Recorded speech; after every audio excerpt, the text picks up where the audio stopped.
Continues to fall, and Nathan's not suitably attired. Where's the jacket? Where's the umbrella, Nathan? Oh, we're ready to go, whatever comes, mate.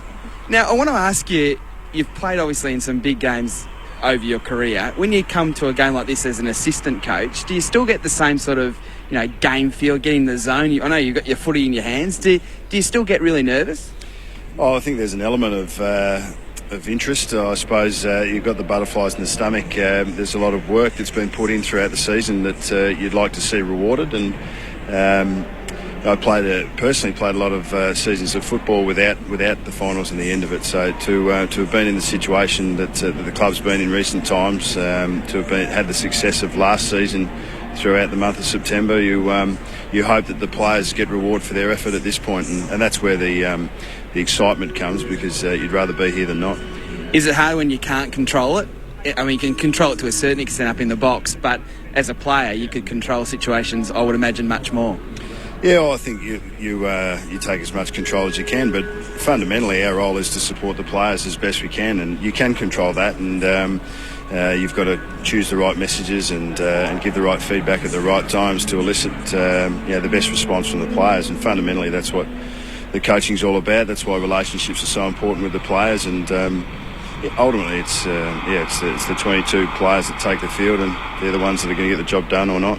One final one from me before we head upstairs. 8 days since last week's game against Geelong, we're still scratching our heads to work out what happened and whether we take it seriously. You've obviously gone through the tape and you've spoken to the players. Are you any sort of closer to working out whether there's genuine concerns from what happened, or is it just completely just ignore it? My suggestion is you give your scalp a rest. There's no need to be scratching about it, and we'll just worry about today. Nathan's got his headphones on, boys. Nathan, Chris Grant here. Good luck today. I'm really interested in that particular point. I mean, you've played at a high level for a hell of a long time. The thing that we always know at this level, it's very difficult just to flick the switch on. Is that a concern for you going in today? The only experience I've had, Granny, with a similar situation was 02. I think it would have been you boys. We played in round 22. You'd had a change of coach, and we were beaten by Western Bulldogs by about sort of 8 or 9 goals late in 2002. Travelled over to Port Adelaide to play the top side. We were fourth versus first, and we had a really good win. Went into the prelim 2 weeks later. So, there's, I suppose, when you've been through a career or through a period of time in the game, there's plenty of reasons and arguments that you can find to support your chances, I suppose, and to sell belief to the playing group. We don't need to sell belief to our players. They know that they've got qualities that are good enough to win games of footy, and we've focused on those. And clearly you're happy that your skipper and Heath Shaw, Leon Davis obviously only missed the 1 week, but they clearly have done enough work to convince you guys that they're ready for the challenge. Yes, as has been discussed over the last 2 months, and to be talking 2 months about the work that we've put into Heath Shaw outside of seeing him play on a weekend is not ideal, but he has been smashed. He's gone across to Arizona. He's come back in as good a nick as I've seen him in his career. So he's running fit. The match fitness is, I would suggest, is less of a worry with a bloke like Heath than anyone else. He's a gamer. He prefers to be out there, and he loves the contest. Leon Davis would have benefited from his break, and Nick Maxwell's one of the strongest players mentally that I've ever encountered, and I've got no doubt that they'll be big pluses for us. Nathan, your defence, it's been a bit unsettled, and you've got to handle Lynch, Kennedy, Darling, Nick Nat, and maybe Cox at some stage. What's going to happen down there? Well, we know how well West Coast get the ball into their forward line long, how good they are at playing the game in their own forward half, and our challenge is going to be to win the game down the other end and support our defence as best we can by not allowing the ball into that area. They've got great qualities in their personnel and their forward line. They've obviously got some great strengths in their ruck and midfield. So it's going to be a battle all over the ground. There's no surprise that why they've finished top 4, and we're going to have to dull all of their effectiveness in those areas and prefer to play the game in our territory rather than theirs. Last year you got beaten in the last round too, but it was against Hawthorn, who really weren't a challenger. Last week's game against Geelong, they are a real challenger and a contender.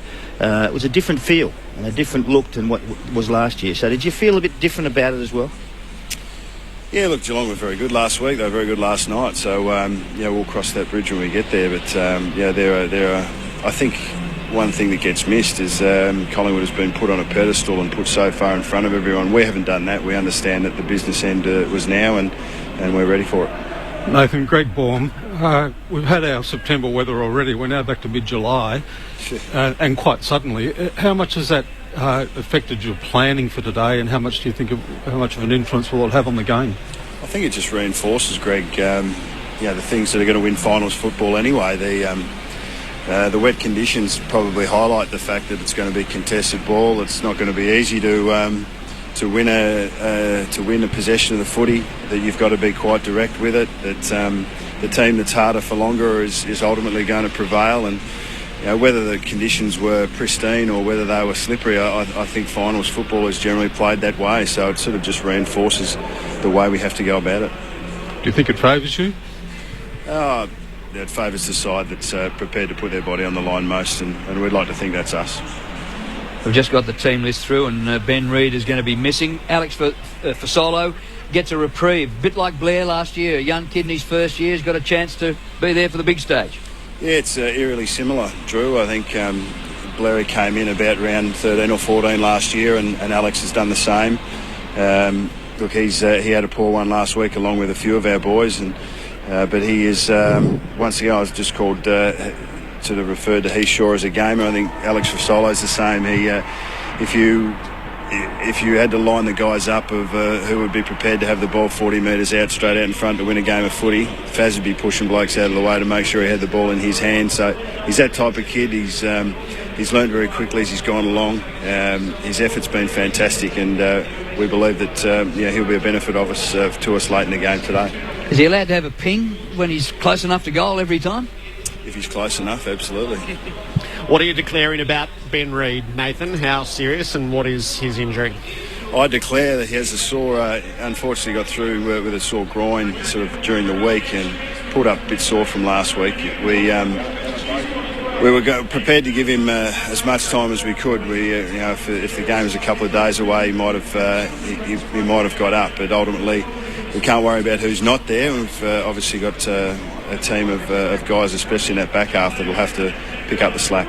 Nathan, one of the great trademarks of last year was you were extremely settled in maybe the last 10 weeks of the season, and it came together so well as a group. This year has probably been the opposite, just untimely injuries and other issues bobbing up. Does it feel less settled than it was last year? I think what it highlights, Jared, is how difficult it can be to maintain success over a period of time, and you can only really judge that in retrospect when you look back about the hurdles that you've had to overcome to succeed ultimately. There's been some great examples of that over recent decades, I suppose, the Brisbane Lions and more recently Geelong. And I perhaps Essendon at the end of the 90s, early 2000s, with what they weren't ultimately able to get done through their era of dominance. So we understand that there's certain hurdles that are going to have to be overcome. Perhaps our lack of balance, as you've said, or structure in many ways, sort of missing some key personnel at different times. But we try and see that as a positive. The guys are fresher coming into this final series than they would have been otherwise. And Daniel Kerr's the late withdrawal for the Eagles, which is not entirely unexpected, but it is hugely significant. I don't imagine you'd be tremendously disappointed to see he's an omission. No, he's probably one of the most experienced finals players in their lineup. So. And a type of player that can that pick his teammates on his back and just say and carry them over the line. So that doesn't hurt us, but we understand that West Coast themselves have been a team that have played a very solid team structure, relied on each of their players to play their roles. So I can't see today being any more than an arm wrestle and a struggle throughout the four quarters. As we let you go, let me just ask you one question about the future, Nathan. Are you walking and chewing gum at the same time? Are you living in this moment in your role with this team, as well as planning for what's to come when you take the reins in the second week of October?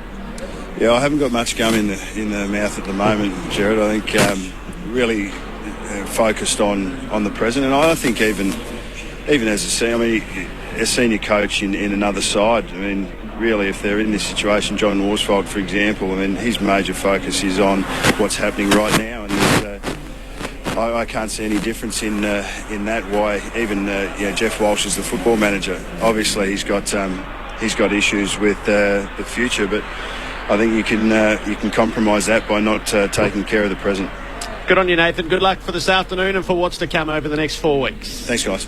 Nathan Buckley with us. Collingwood and West Coast is the first qualifying final. And just to confirm those changes, Ben Reid out of the Collingwood side and Alex Fasolo comes in as the sub.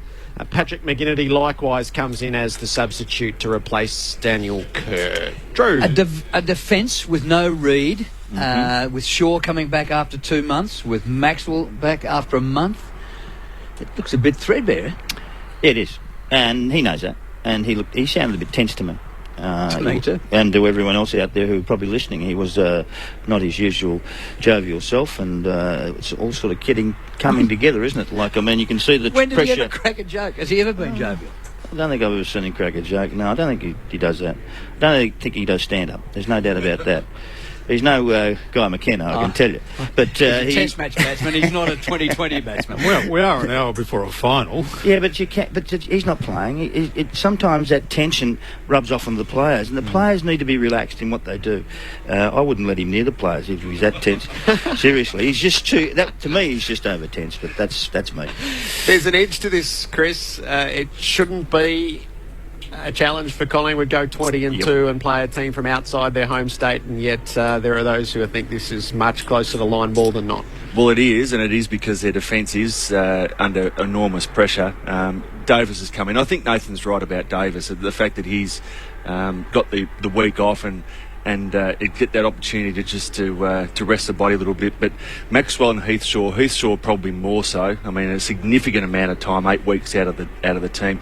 Maxwell's touch will be down because he might have been able to run and get around and do an enormous amount of work as far as running, but his touch will be down. And this is September. I mean, the really good players step up because the others can't handle the pressure. One grab players in September are everything, and if the defence is under enormous pressure, which it will be today, I mean, the conditions don't go all well for Kennedy and Lynch and Cox and Nat New if he's down there, and Darling as far as tall marking forwards. But like any first final, when the top team is playing the fourth best team in the competition, fourth's got nothing to lose. And as far as West Coast are concerned, they can come and have an absolute fair dinkum crack at Collingwood today. And Greg Baums from the Age newspaper, part of our coverage every Saturday, and just a little edgy about this afternoon. Well, Hello, I think Greg. perhaps what we can take out of last night, Jared, is that all year we've talked about how the premiership race is all over, and maybe it still is, but we're just talking about the wrong team all that time. Geelong have come together just beautifully, and I think, in passing, we should pay credit to Chris Scott's job to step into that club and those shoes when the expectation was so much that this was the end of the year and they would go away and the Chris would be building for the future. And here they are again, premiership favourite, 3 weeks from the grand final. We're going to speak with Joel Selwood shortly. You'll have heard the diagnosis out of last night by now that Lance Franklin has bone bruising and a hyperextension of the knee rather than anything more serious. So next season is okay. The remaining few weeks of this season, though, Chris, from your experiences, would be still in grave doubt. Well, bone bruising is really painful. Any player that's had bone bruising to the knee is a significant injury in the short term because it doesn't go away quickly. It can linger for weeks. And knowing the way that he's done it also, it's come from great height and fallen into a position that's really put enormous pressure between those two ends of the bone in the joint line there. So from my perspective, I actually think it's going to be very difficult for him to play again this year. Bone bruising just will not go away in the short term. It's not something that they can inject and get in there and actually take that pain away. I think he's in significant trouble for this year. The great thing for all of us, though, commentators, sports lovers and AFL followers in general, is that we will see him next year, and that was our concern last night. Gee, you've just driven a dagger into the hearts of Hawthorn fans for this year, even if the diagnosis is better than we originally thought. Without him, they can't win, can they? Well, there's lots going on. And look at the mechanism that he did it. I mean, if you just look at the way that he fell to the ground, straight leg, hyperextend. So as soon as you hyperextend, there's a lot of other things around the knee, like the top of the calf, the bottom of the hamstring, capsules within the, and we'll get sort of pretty specific now, but the ends of things, like tendons and muscles, are affected in that mechanism as well. Everything's been stretched. So he's going to be very, very sore this week. It's the bone bruising that will linger. Those things will recover, like a slight hamstring strain, I guess, that'll recover in a week or two. Mm-hmm. But the bone bruising itself, and I'll only take myself back to my particular injury with my knee, the actual bone bruising kept me off my feet for 4 weeks. I couldn't put any pressure on that knee at all. The ligament was ruptured, so as far as pain-wise, it was completely fine. The bone bruising was a significant injury. Not the same mechanism the way that Buddy did it last night, but from a great height, still falling down and really banging those bones into each other. It's a significant injury. We'll talk about last night with Joel Selwood and add our thoughts as well, but a little reflection on what took place when the Cats beat the Hawks. Kicked it all the way back to Josh Hunt, who marks on the southern wing at 50. Well, that'll be a goal, knowing Josh Hunt. Well, Hale has gone over the mark. Josh Hunt could put Geelong in front at the 3-minute mark of the second term. He's done just that, and that'll really hurt the Hawks. Kicks back inside 50 and pulls out of the marks. This is a really important kick for his confidence. To the city end. Oh, he's got it. The Cats have started this term on fire. 3 in a row in 6 minutes, and they're out by 7 points. Absolute dominance around the centre. Bounce at the moment for the Cats. I mean, Ling's been outstanding all night. I know it's not long into the game, but he's been outstanding. And there you got Bartel and Chapman starting to get some real influence. Puopolo kicks it away from Menzel and finds the boundary. I think there's appreciation for all, and there's a bit of afters as Menzel has been downed, and he rides around outside the boundary. I don't like to say this, no, it might be a knee, isn't it? Yeah, just the way he planted it. The shot at goal is with Brad Ottens, who is directly in front. He failed earlier. He succeeds on this occasion. Geelong with 4 second-half goals, but they're a man down. Not only tonight, but one suspects for the remainder of the finals. Bartel back with a flight on the chest, didn't quite stick. Oh, it doesn't matter. He got his own crumbs and kicked the goal anyway. And another one to the Cats. That is 5 for the term. The third scoring opportunity for the Hawks in the term. It's a goal that they so dearly need near half-time, and he puts it up. Hodges, mate, he's going to play on here. Opens the angle, left foot snap. Hawthorn gets the first of the second half. Hand pass up to half forward. White cross, the clever kick for Hodge. So the skipper will come through centre half forward. Closes to 50. Left foot drop punt is precision. The Hawks, through a sheer act of will, have wrestled the lead back. Centering ball to full forward. Pontiac's front spot. A chance to kick his second and give the Cats the lead again. He gets it. He kicks over the top of Podsiadly. He says, run onto it, J-Pod, and kick it off the ground, J-Pod. And he does. Snap to the square. Hawkins wrestles, got it. Goal! Unorthodox, but ruthlessly effective. 2 for Hawkins. The Cats by 15. Otten's trying to get to the contest. Fist to Gibson. Oh, Steve Johnson. Some fight offense with Steve Johnson. Left foot off the ground, and the Cats have kicked 3 goals in 2 minutes. And Steve Johnson does have that finals moment. To Josh Hunt, to full forward, Ottens. The timber is crushing the Hawks. Every time it goes down there in the air, they look likely to mark. Slight angle for Brad Ottens, who's been an imposing figure. From 25 out, he goes. And it is a deadly strike from Geelong. 5 minutes to split it open. Ottens goes long again. Another high ball. Podsiadly! No, he's been outmarked. Trent West has taken the best mark of his life. That is unbelievable. Has he ever had a more important moment in his life? Trent West has got the goal. Franklin's writhing in the back play. He is hurt. He's rolling around in agony. It's the dramatic moment in a fight where the boxer can't regain his footing. He dabs it up to Stokes, turns onto the right boot, and he kicks Geelong into the preliminary final. It was Geelong by 31 points over Hawthorn the week off, and the Hawks with troubles to come. Joel Selwood was central to a lot of what took place. Joel, welcome to Grandstand AFL. Cheers, guys. Thanks for having me. What are your reflections upon a pretty brutal encounter in difficult conditions and a sound win? Yeah, it was. I mean, it's good. I mean, to have the week off, and we'll go and review it early in the week and work out our plan from there, how we can take on the next couple of weeks. You had your bones rattled a couple of times last night. Gibson got your flush early on. Lewis came at you a bit later on. I suppose this is what happens in Geelong Hawthorn encounters. How did you take those? Yeah, it does a bit. I mean, they're a tough side to play, and that's what you expect. And probably a bit silly that first one. I just didn't see him coming, didn't have a look. And, yeah, I mean, you do expect it, though, finals footy and everything going on. So you just got to take it and roll with it.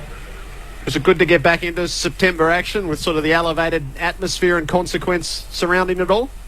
Yeah, it was. I mean, we've probably been ready for a little while now. And, I mean, to come off the good win against Collingwood and then back it up last night, it just gives a bit of confidence to keep rolling. Joel, the two different styles of play. They had 299 possessions. Oh, you had 299. They had 348. They chipped around and chopped around and did all those sorts of things, but you banged it long to your tall forwards.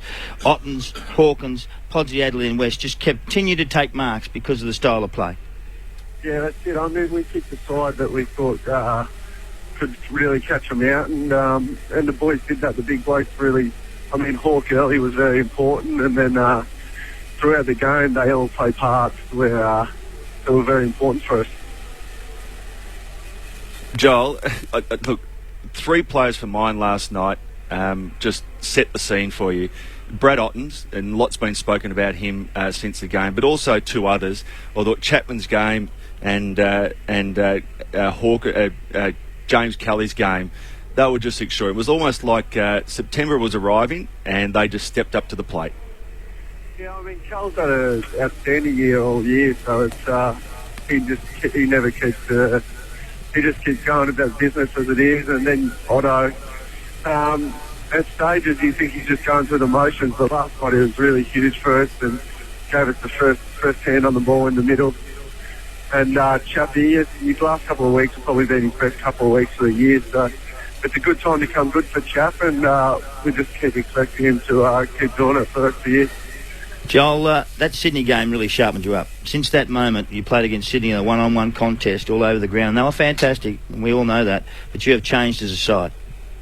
Yeah, I mean, they were fantastic. We weren't that great that day, and I mean, they caught us really out, so it's I mean, we knew that we had a lot to improve on, and I guess that did help that they sort of showed us up that day. Joel, Greg Baum, almost nothing surprises about Geelong anymore, but there was a surprise last night. Tommy Hawkins played easily, I would have thought, the best game he's played for the club. Did someone find the key at last?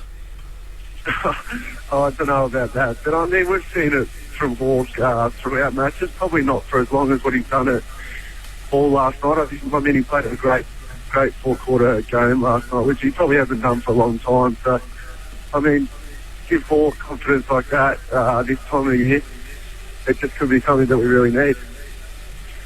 What about the mark by Trent West? Pretty impressive, wasn't it?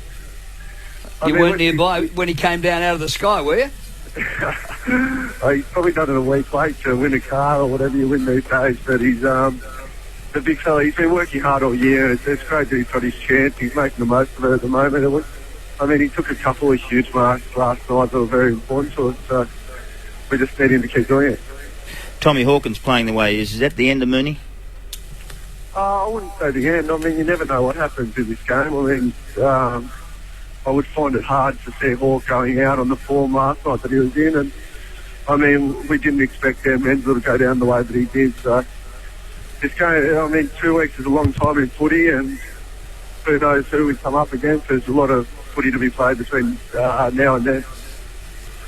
Joel, this is the 5th time now you've reached a preliminary final, 5 times in your career. What do the team do now over the course of this week? You would have a formula, I'm sure, that you'd like to stick to. Is it going to be brutal this week and then taper off for the weekend? What will happen?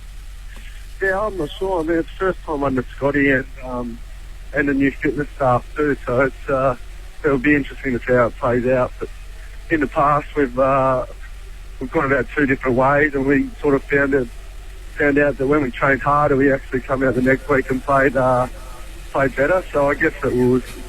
I mean, there's still a lot of old heads around the club that have been there through that time. So I guess we'll take an approach like that. I'm not sure what the training schedule will look like at this stage. You coming to the MCG today to watch your brothers play? I'm actually just walking around it. That's probably why I'm... I can hear you puffing. I'm puffing and panting and trying to make my way through this crowd. So, how much of the family comes today? All of us will be here, all 6. So, I mean, the 2 boys out playing, and then my brother that's with me in Geelong, and mum and dad. How do you go watching your brothers play, knowing that there's a prospect of a final against them a little later on? Oh, I haven't thought about it too much. I mean, I was sort of just trying to enjoy last night and worrying about what I can control and just wishing them all the best too. I mean, you probably wouldn't have picked it this time last year, but they'd be where they are, and it's been a huge year for the Eagles. So hopefully, for the family, they do get up. Would have been 1,000,000 to 1 that the Selwood boys would have met in a preliminary final, given the trajectory of the 2 teams. It could be really something, given your parents know these big occasions with all the boys in it so well. Yeah, well, that's it. I've missed part of that question with the bloke talking over the back of the microphone, but I think they're hoping for a Selwood grand final. And by talking on the phone while walking, does that stop you signing autographs? You'd be driven mad, wouldn't you? I think it stops for a few, probably... bit of the Collingwood crowd probably getting up there a little bit, but that's about it. You need an armoured guard. Make sure you get through them all right, Joel. We'll see you again in a couple of weeks. Thanks, guys. Cheers. Joel Selwood with us here at the MCG, heading in with the family to see his brothers play for West Coast against the Pies. I can understand myself puffing and panting while talking on the phone and walking at the same time, but he should do it easier than that, shouldn't he? Well, I thought he was on rehab duties or something like that. But what a great story too. I mean, preliminary finals are forgotten at the end of the year once a grand final's played. But 5 seasons, 5 preliminary finals, and a couple of flags to go with it, and another grand final. Just extraordinary. And a 90% win-loss ratio.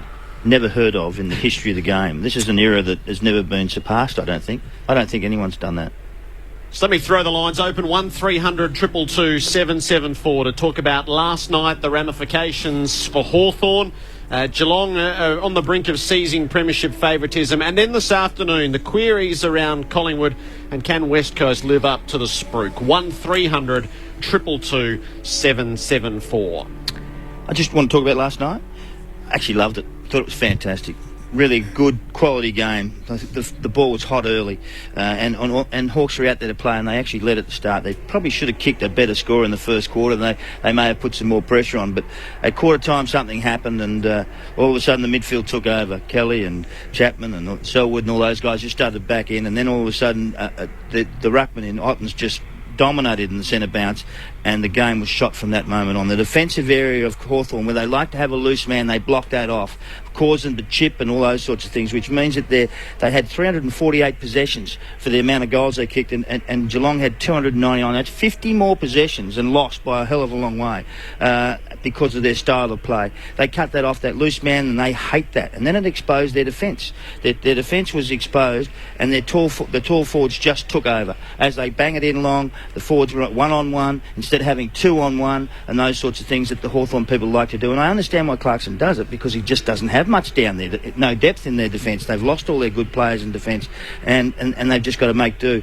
But the Cats were just fantastic in the way they went about it. Mitchell was down, Lewis was down, and Sewell was down in their midfield. And when you get your drivers not pushing hard or not getting the ball enough, you know, it's really difficult. The other bloke, Hodge, couldn't play in the midfield. There's something awry there. There's something wrong. He can't last the game. But when he went forward, he kicked a couple of goals. It shows his class.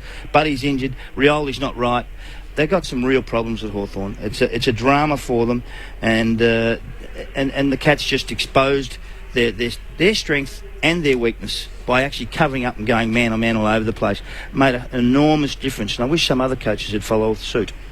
In other games, and certainly under the previous coach, Geelong have had over 400 possessions, so they were 150 odd less, and won the game. Yeah. Did they gear that style to their opponent for last night, or is that what Chris Scott has done to them? Last 2 weeks, the kicking versus handballing has been Changed. what they said it would be at the start of the year. 2 kicks for every handball, essentially. It's been a dramatic change. Yeah, no doubt about it. And when you got those forwards down there, and Hawke was a beauty last night. I've not seen him play like that. No. I think that he listened to that Mooney interview that we did and said, I don't want to lose my spot. And I think it's a great kick in the pants, and it's good for Moons too. Well done. And I think that what he said was brave and honest and all those things, and I hope it got back, and I know it'll get back. And it's made a man of him, and I think that's good. Forced him on, and that was terrific. Their forwards were outstanding. Jumping Jack listens to us. He'll have told him. Well, should have told him earlier. I think the significant thing, sorry Greg, and you'll have a point to make as well, the 299 possessions is significant because it's at times we watch Geelong play, and even in their premiership years, it is almost Harlem Globetrotters-like. I mean, they're doing it on the bit, and they're doing it almost arrogantly, not that they're doing it that way. It just comes across just totally, we're just toying with the opposition. They've won games of football in the last 4 or 5 years where you just walk away and just go, nah, they didn't play very well today. They've had 500 possessions, they've kicked 25 goals, but that wasn't the style of play that was going to win them flags. When they play this style of play, and Otten's had a huge say in that, but when they play this style of play, they monster the opposition. Bartel had, I think, less than 20 possessions. He did. About 15 of them were contested. When they play like that, they are unstoppable. And I wouldn't be surprised at all that post that Sydney game that you mentioned, Mark, with Joel, that they went, no, we've got to get back to the basics here. There's no Harlem Globetrotters about us winning the flag this year. It's got to go back to the basics. If we play like Sydney, we'll do it better than them and we'll win the flag. And it's almost significant that they only had 299 possessions last night. Because they have more talent. They have a much more talented list. That was the key point about that game. Yep. I suspect they played the Harlem Globetrotters type more when young Gary was there. He was a beauty at peeling around the back, getting it, giving it, getting it again. He was the centre pin of them getting 450 touches a game. Yeah, but we see guys like Stevie J, Mackie running off at wrong times. I think Chappie at times over the course of this year hasn't played a real brutal style of play. He's been more of an outside type player. He got back to his best over the last 2 weeks. He's gone actually won his own footy, and that's significant for me. I mean, it's very difficult. You can imagine being in their position where you know you're going to go out and win, particularly at school stadium. You know you're going to win. So it's very difficult, not as a player, as a sportsman, not to get ahead of the basics in the game, but they've got back to it in the last 2 weeks. You can play that football Hawthorn play in the rounds, and you beat nobody, you know what I mean? But once you come to the finals and you actually get there and you've actually got to beat somebody on your own every now and then, not every time, but on your own every now and then, and some of them never been practiced all year, guess what happens? You get killed. Speaking of finals, the 81 final is on television tomorrow. I just saw your big mug on the big screen here at the MCG. Are you on Channel 9 tomorrow? You're on 3 different networks in the space of half a week. You're a freak. Please, Joe, it was not my choice. They just came, I didn't ring them. They just came to you and dangled a massive carrot. No, there's no money involved. It's a documentary, and actually, the one I saw last week with Hawthorn, and that was fantastic. It was a ripper. That was fantastic, the Hawthorn St Kilda one, and the guys who put it together were commissioned by the AFL, and if it's anywhere near as good as what it was last week, people will get a great insight into what actually happens in come finals and how you play and what you have to do and what it means to you and all those sorts of things. So last week's documentary was great. Balmy, what did you take out of last night? Only that Geelong are still there. After the question I was going to put to Chris and Mark, and I guess they've talked around it in a way, it's academic, but at the end of last year, Bomber left and Gary Ablett left, and it looked like a big drama for the club. It was certainly presented that way. If they were still there this year, particularly Bomber, would Geelong be where they are right now? Doesn't look like it. No, I didn't think it would, because he was sick of it. And he knew they had to change. He said that after the preliminary final last year, but the players went to him prior to that and said we need to change, and he didn't do it, and that was the mail we got back. So I think they'd sort of said, well, hang on a second, we need to change, and you can't help us do that. So I think it was a little bit of both. And look, it wouldn't happen. they wouldn't have been the same as they are now. This new fresh face comes in, a new listener, a new person to talk to, a person who's fresh out of the game, comes with new ideas, all up to trend, up the trends that are happening in the game. They're up to date with all those things, and look, Bomber had great success, and he's been terrific and did a great job. But someone new coming in with a group like that, 6 30-year-olds, which is an incredible performance to get into the finals and probably win it. The last chance. I'm going to help you get there. I'm going to try and do this. We're going to try and do this together, all that sort of stuff. I think he's doing fantastic. And let me tell you, 25 coaches want that job. Best team in the competition for some time. And you have to change them slightly, and you know what? You're the king of the world. And he's doing that very well. And I just also think, from a player's perspective, you're very in tune with how the coach is feeling on a day-to-day basis, and going on the tiredness that Mark Thompson was possibly feeling at the end of last year. The players read that. I mean, players are very intuitive to reading people within their organisation. If the head coach is sort of feeling that, just that little bit off, a little bit flat in just bits and pieces of his message, the players will be the first ones to pick that up. And I think the feather in Chris Scott's cap is the fact that he actually got that job. When you consider that there's guys like Brenton Sanderson and McCartney and those guys are actually around the edges thinking that, well, it's a succession plan almost in place. He must have impressed them that much. So clearly he's able to step into the breach, go into a team meeting with a group of mature guys and just go bang, and they're all on board. And I think it's a huge feather in his cap. The thing about coaching is you've got to continually improve and continually move forward. And I think Bomber got to the stage where he didn't want to do that anymore. And that was the key. And you need a mentor to keep pushing you and punching you along. Everyone needs to be coached. I don't care what you do. Everyone needs a coach. I go home every night and I get coached every now and then. It's not many positives, I can assure you. Does she make you do laps? Performance review. With Chris Scott, is there any element about the way the Brisbane Lions played to win 3 premierships in a row? For instance, they had John O'Brien and they had Alistair Lynch and they had people like Acker and Black and so on. Is there anything similar? Has he taken anything from Brisbane into Geelong? Oh, no doubt. You're playing 4 grand finals in a row. There's certain aspects of that style of play that you know work. You've got to have the calibre of player. I mean, they had Lynch and they had Bradshaw and they had Jonathan Brown up there to be able to actually play that certain style. Then they had McRae and Power at their feet. It was very simple and it worked very well. I think that the biggest hurdle for Chris Scott was going to be always this year, could he actually keep in check really highly skilled players? Could he actually ask them to continue to go to the well in a physical and brutal sense? I think what he has done, he's re-injuvenated the list, but I look at players like Bartel and I look at Chapman last night in the last 2 weeks, and probably James Kelly. They've actually asked them to go into the well, and I think that's the bit that I get to with Chris Scott, that he's asked champion players, Bartel and Chapman in particular, and James Kelly's gone to another level that Abbott's not there, but he's asked them to go to the well, and they've gone to the well for him, and they're playing inside football better than anyone in the competition.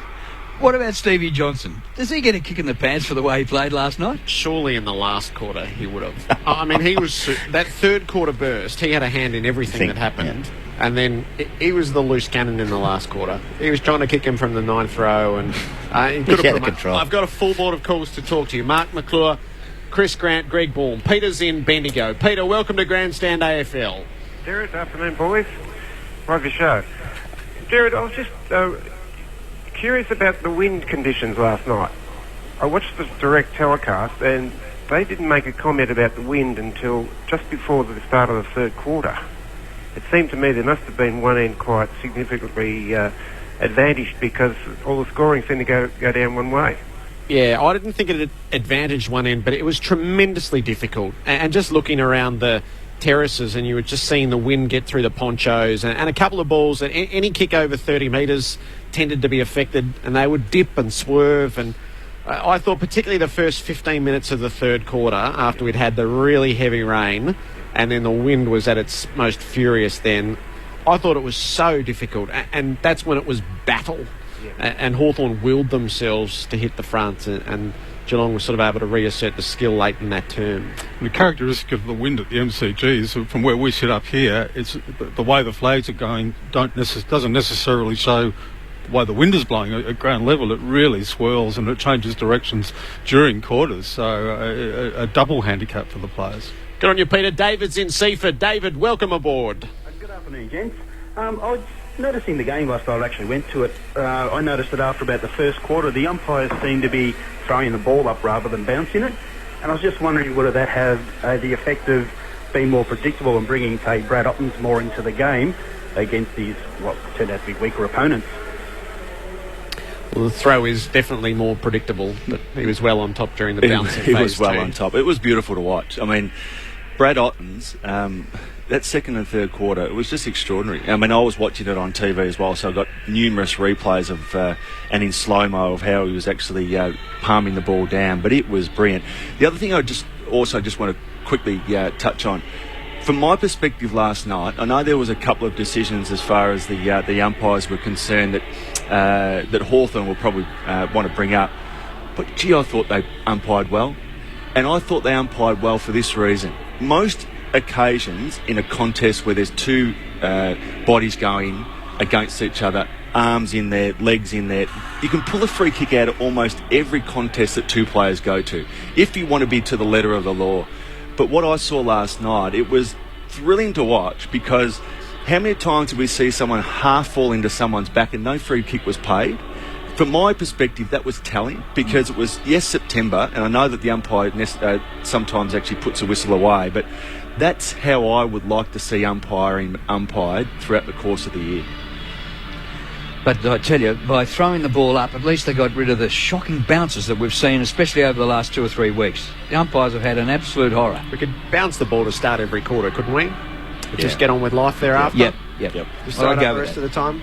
Doesn't matter. Retains the tradition. It doesn't matter, really. It does sometimes.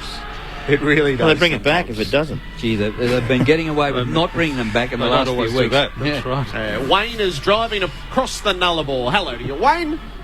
Guys, great show, by the way.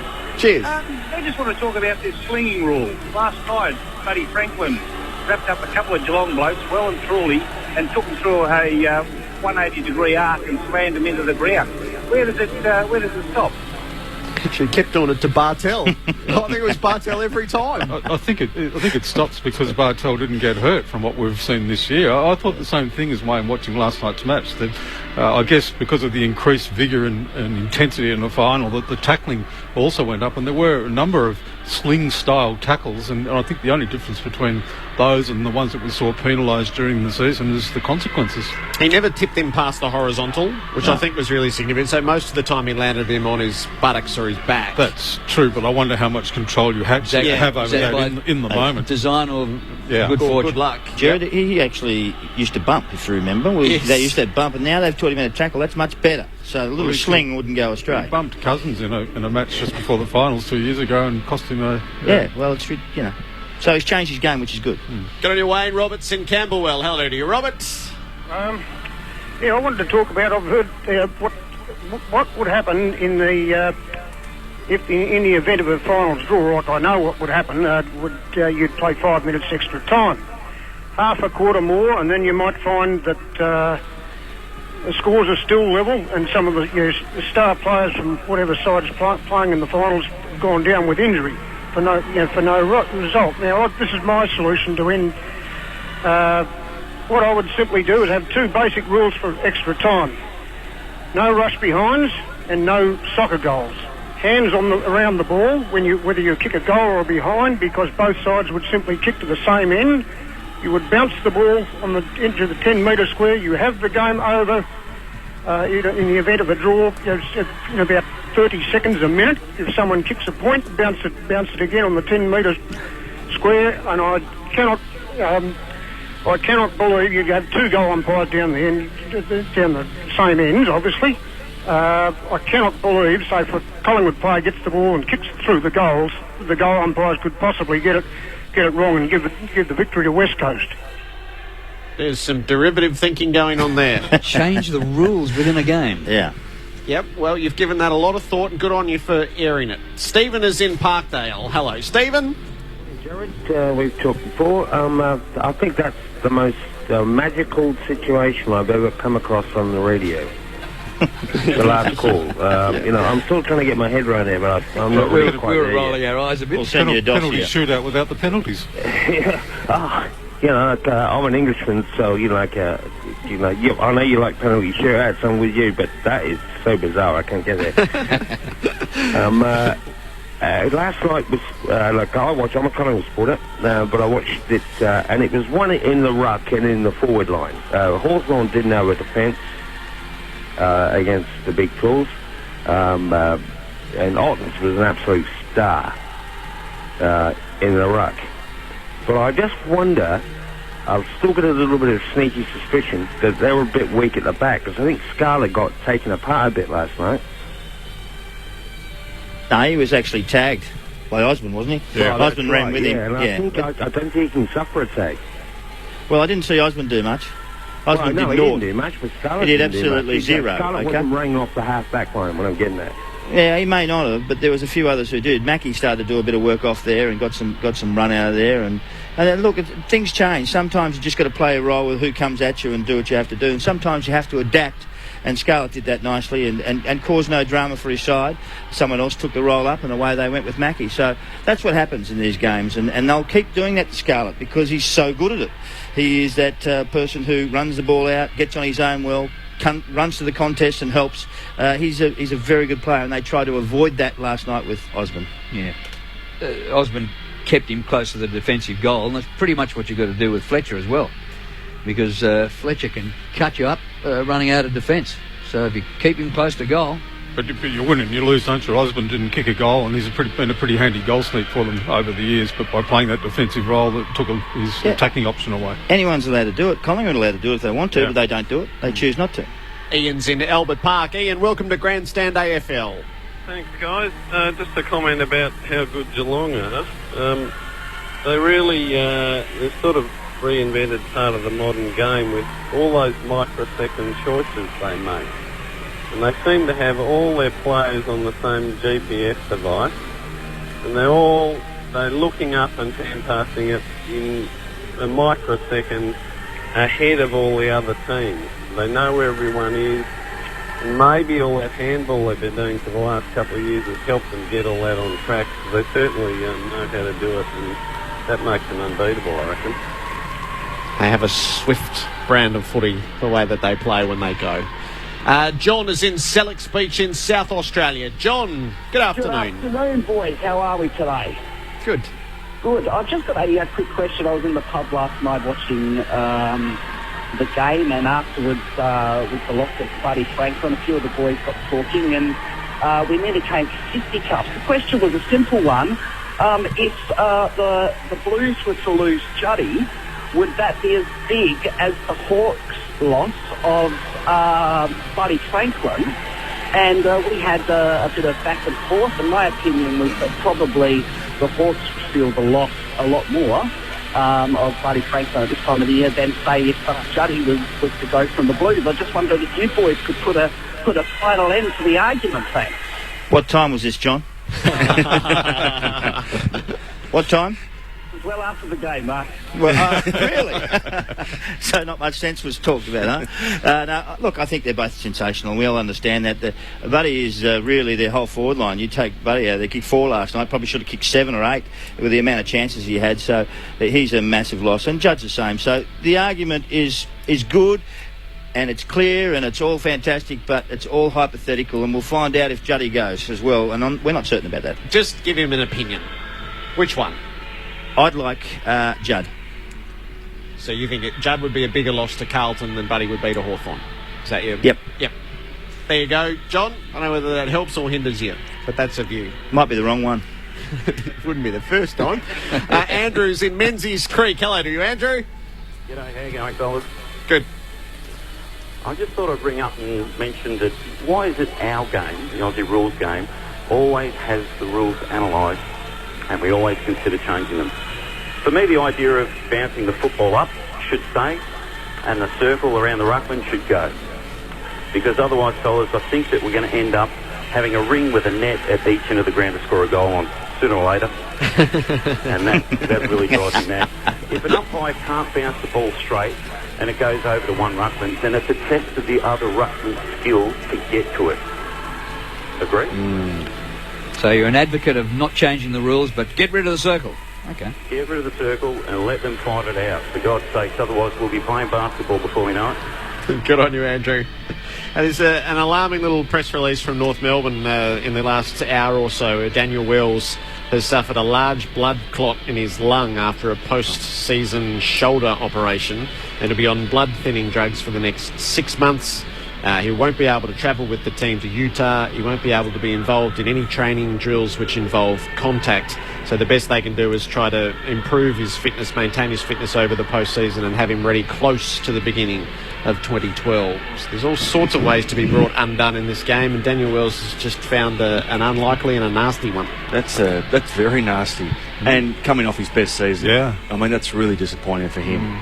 Maligned in a lot of ways because of his low draft pick and just exquisite skill, and comes out and plays a fine year and goes into hospital and comes out sicker. That's terrible. He'll win their best and fairest, won't he? By a mile. Swallow might have a say. Oh, maybe the ruckman too. And Goldstein. Yeah. Goldstein, yeah. They're in the first three for sure. So we're closing in on the first qualifying final at the MCG. It's a little brighter than it was earlier, but there's still heavy cloud overhead. The crowd's starting to fill out reasonably nicely. It's Collingwood and the West Coast Eagles. If you didn't catch the late changes, Ben Reid, as had widely been anticipated, is out of the Collingwood lineup. Alex Fasolo comes in, and he comes in as the sub. While for West Coast, Daniel Kerr hasn't been able to get into the side, and Patrick McGinnity comes in, and he too is the sub. Well, they dearly would have loved Kerr, the Eagles, for this assignment. It's a beauty, isn't it, this final? Last year's premiers against last year's wooden spooners. Who would have thunk it? It's nicely said, isn't it? What do you reckon will happen, Greg? I'll be perverse for you, Jared. I think there's more reason to tip against Collingwood today than at any time for the last couple of months. So I think they'll win. I think the conditions will favour them. They're slightly stronger bodies, not bigger. The West Coast are certainly taller, but stronger bodies in the greasy conditions. We heard Bucks talk about the importance of being hard at the ball on a day like this, and that's something that they do well no matter who they've got in the side. So I think they'll win, but I'll say that with a bit of trepidation. You always do. Enjoy the afternoon, Greg, and we'll talk to you again next Saturday. Cheers, guys. Have a good call. Greg Baum from the Age newspaper, part of Grandstand AFL on Saturday afternoons throughout the 2011 season. The Magpies and the Eagles coming up from the MCG, a place in a preliminary final up for grabs. That's next. Ever wanted to try Twitter or Facebook but not been sure how they work? Or maybe you're keen to catch up on ABC TV on iView, or try the ABC's new mobile services but don't know where to start? ABC's Technology Explained website is here to help. It features videos and articles on everything from social media, mobile devices and more. Head to abc.net.au/techexplained and cut through the technobabble. This is Saturday Football on ABC Local Radio. It is high-stakes Saturday afternoon football at that. At the MCG, wherever you are around Australia, welcome aboard. This is the first qualifying final. Last year's premiers against last year's wooden spooners. They meet as teams 1 and 4. The prize is a week off, automatic entry into a preliminary final with hosting rights. For the loser, it's the long way round the mountain in the final series of 2011. There are late changes in both sides, and they are significant. The Eagles lose Daniel Kerr, which is a tremendous pity, and Patrick McGinnity takes his place. He'll be the substitute. For Collingwood, Ben Reid comes out of the defence with what's been declared as a groin injury suffered at training, and Alex Fasolo comes in as the late change. He too is the substitute. Before we launch into this with Mark McClure and Chris Grant, their thoughts as to what lies ahead into the Eagles camp. Briefly, Adam White is with Neil Danaher. Well, we're at the MCG. It's a double chance final. Neil Danaher joins us. Was that possible at the start of the year, did you think, Neil, when you were sort of planning the 2011 season with West Coast? No, we weren't planning specifically a double chance. Obviously, coming off wooden spoon, we're looking for improvement. But our improvements probably surprised us all how far we've actually come. But now we're here. Obviously, we're not satisfied. We got an opportunity to go straight in a prelim. We're in pretty good shape up against a very good opponent, but hope we can bring our best game today and can get it done for us. Often we talk about, and there's been a lot of talk this week in the build-up to the finals, and say an Essendon or a West Coast, this sort of talk that it's nothing to lose sort of mentality because no one thought this was possible. But when you get there, is that the philosophy? Do you go in there feeling that the pressure isn't on you, or is it the same for every team that's got themselves into a final situation? Finals are big games. You want to play well in them. Players want to build their reputations of playing well in finals, and I know John Worsfold and the coaching team, they come all this way to lose. So, and we also realise how difficult it is to just get there. We West Coast haven't been in finals for a number of years now. You can't take for granted, we'll be back in 2012. You've got to grab the opportunities as they arise in your career. A lot of your senior players have tasted the ultimate success on this ground, but there's a number of the younger players that are not only playing in a final for the first time, but certainly here at the MCG against Collingwood. How do you think they're going to go? It's really exciting for them, and we trained here yesterday. We only got the one game on the G this year against Collingwood. I know they're really excited. Nick Nat and Jack Darling and Luke Shuey and Gaffey, all very good players, and they're playing their first finals game. I hope they get many, many more, but they'll be better at the end of the day, whether we win or lose from the experience. You spoke about that game earlier in the year, around about halfway point of the season. Collingwood won quite comfortably. What needs to change between that game and this one for you to get the right result this afternoon? I think Collingwood were fantastic that day and has played as well as they have all year. And they've been a wonderful team. Whether they're right now at the same level as they were, what we do know is we've improved. We've improved from that day. Have we improved enough? We'll find out today. Absolutely. And final question, the weather. There's been a few showers coming across the ground in the last half hour or so. Would you prefer it dry for your tall forwards, or is that irrelevant in a final situation as we saw last night, where a lot of it's just doing the simple things right? Yeah, it's a bit of that. I think it'd be a disadvantage to us if we hadn't played in the wet. Quite fortunately for us, the last two games, one in Brisbane and then back at Patterson's Oval, we played in the wet. So I think that bodes well for us. Ideally, I think we'd like to be dry. But we'd have even more concerns if we came into the final series not playing in the wet. And like I said, the last 2 weeks we have played in the wet and we've done quite well. Well, good luck today. You've got some of the most exciting players in the competition in your team. We're looking forward to watching them in action. Good on you. Adam White with Neil Danaher, West Coast and Collingwood. The banners are out, the players shortly to follow. We're a quarter of an hour away from the opening siren. There's a few West Australians in the media area, and they are claiming that they are more than a sneaky chance. Very confident about the Eagles' chances today. This is an intriguing afternoon. Chris Grant, Mark McClure, how are you seeing it? Well, at the MCG, and this is the start of the finals. Last night was spectacular, and I'm expecting this to be exactly the same. West Coast versus Collingwood. And the West Coast have come from last, and they're in fourth position at this stage. Can they go forward, or will they go backwards? We're not certain at this stage. Their defence, they've been fantastic. They've been helped because their midfield has really held the ball in and started to push the ball forward. But Eric McKenzie takes up the centre-half back, and Darren Glass is a star, as we well know. Beau Waters, we know all about him, tough and strong and runs straight.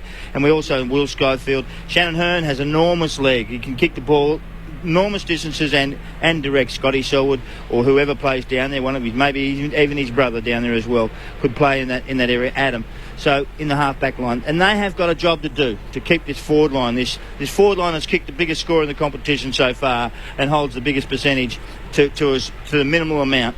The midfield, well, they're most impressive. Pritis has just been spectacular, keeps winning the ball. Young Shuey does everything that you would ask of a young player in his third year and had a lot of injuries. Andrew Embley is a wide runner and he just continues to play very, very well. Adam Selwood, Brad Ebert's in there. Andrew Gaff runs through there. Chris Marston, who has really developed into a player. He's been there 4 or 5 years now and now is becoming, as the West Coast Eagles run out into the ground, as becoming a really good contributor to the side. Their forward line's the key for me.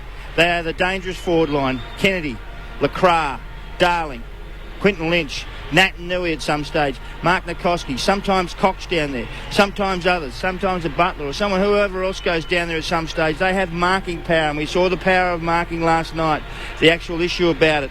The improvement from the youth and experience, that's the key. The youth have come on, they've done very well. Their experienced players have come back fit and strong. They're missing Kerr today, but that's the only one they're missing. And also their style of game has changed. That's the difference from last to fourth. You can do it. Anybody can do it if they knuckle down and work on the things that you need to. Yeah, what a run. What a run they've had. Can they go further? Not so certain. We'll see this afternoon at 5 o'clock. We'll let you know. The Pies, they've been the benchmark. No doubt about them. Spectacular football club and side over many, many years. And the last year was their crowning glory, I would think. An outstanding year. Won 20-odd games. And today they've done the same. This year the same. Lost last week against a contender in Geelong. And that's a real problem. We're sort of worried about them. The defence, big job. Big job handling the West Coast forward line. And Chris Tarrant's back into the side. Leon Davis is back, and Goldsack will play down there at some stage.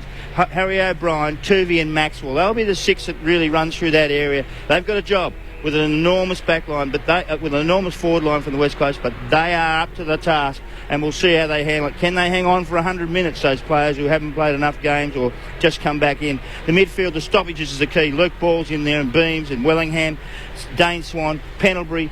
You know, Heath Shaw will go through there. Ben Johnson for Solo will have a run in there at some stage, and Didak.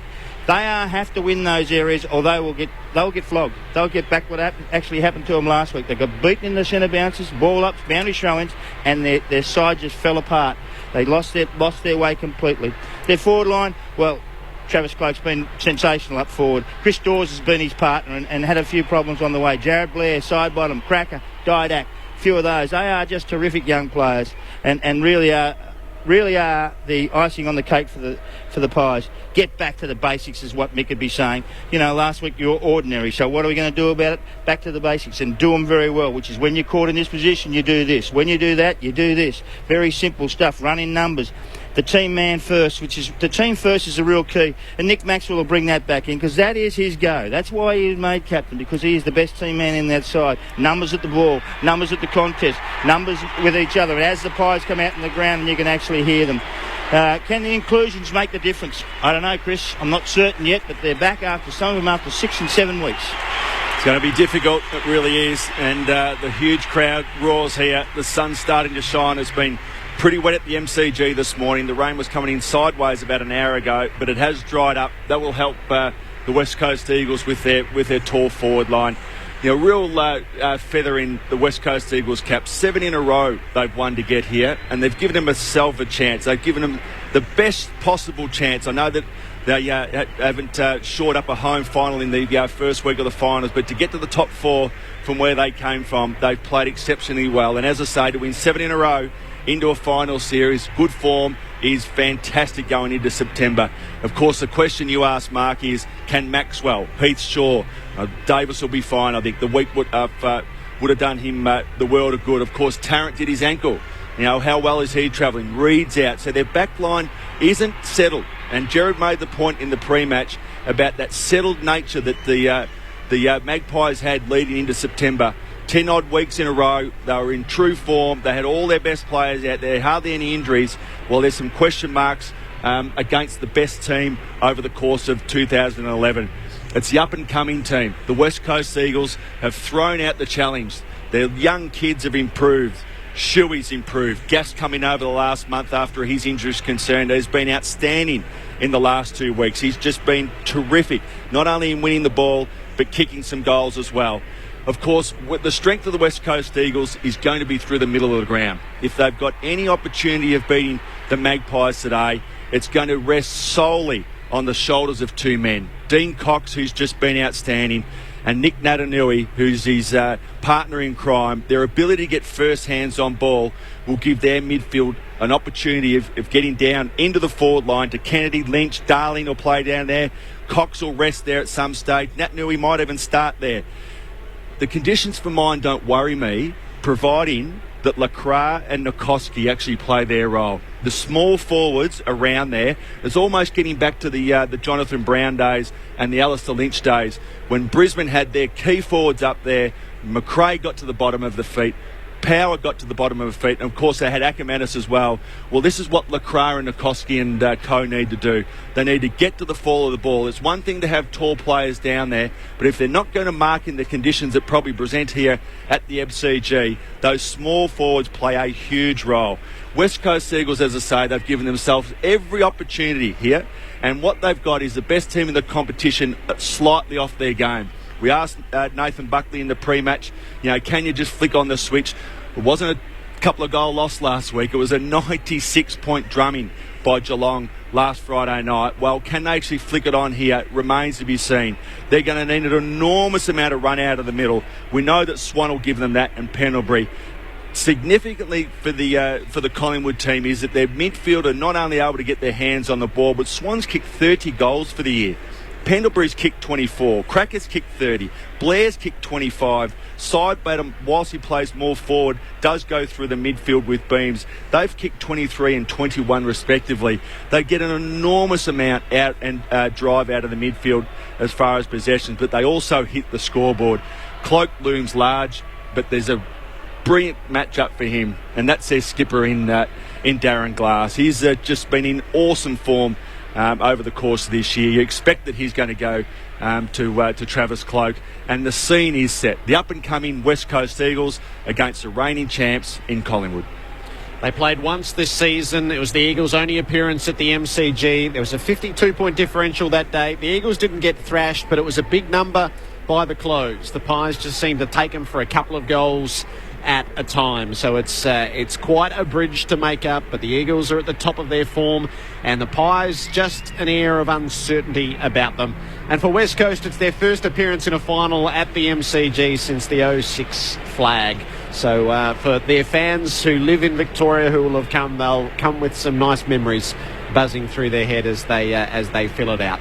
So what's the advantage to be had with Cox and Naitanui? What do you have to turn it into? We know they'll win the taps unless Jolly could really get involved, but what does it have to lead to? Didn't seem that Jolly could jump last week. I didn't see him actually get off the ground, and that's a difficult one because I can tell you Nick Nat can actually jump, and he gets right up high.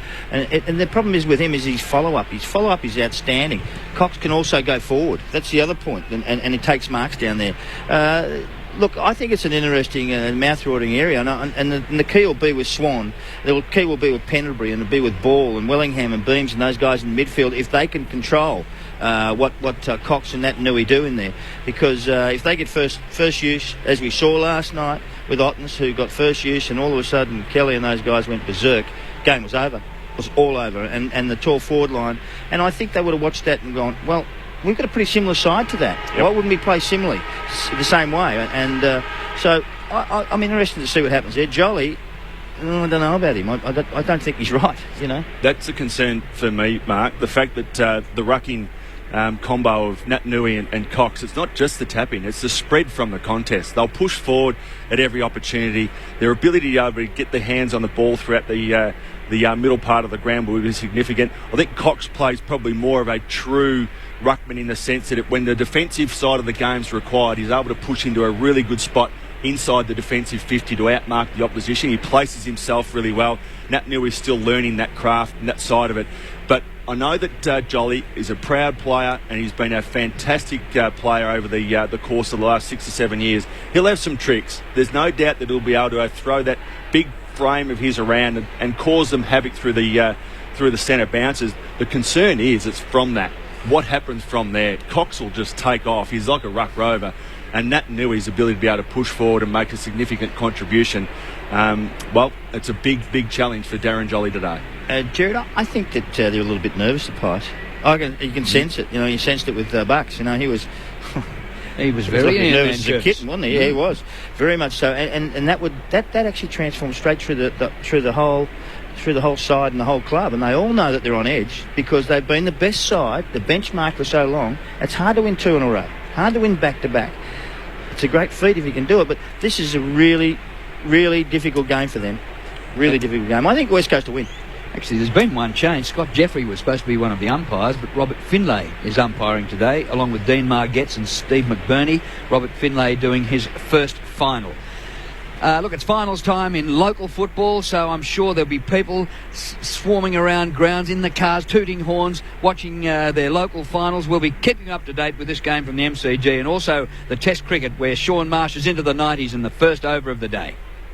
So the teams are over on the members' wing, set to observe the national anthem in front of the crowd, which is reaching and going beyond the 60,000 mark. The AFL's master of ceremonies throughout September is Craig Willis. And our premier partner Toyota welcome you to the first qualifying final here at the MCG. Would you now please join with the coaches, players and umpires as we stand for the Australian national anthem.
Campaigns of Collingwood and West Coast about to begin at the MCG in front of a healthy crowd on an overcast afternoon. It's dry for the time being, but there's no promise that that will last. There's nothing quite like it. The anthem and the roar of the crowd as the players make their way to their positions. Well, not just yet. They've gone to opposite ends of the ground, but I just love it. And what a venue this MCG is. So wherever you are around Australia, maybe internationally, listening on Radio Australia. Hope you're enjoying the broadcast.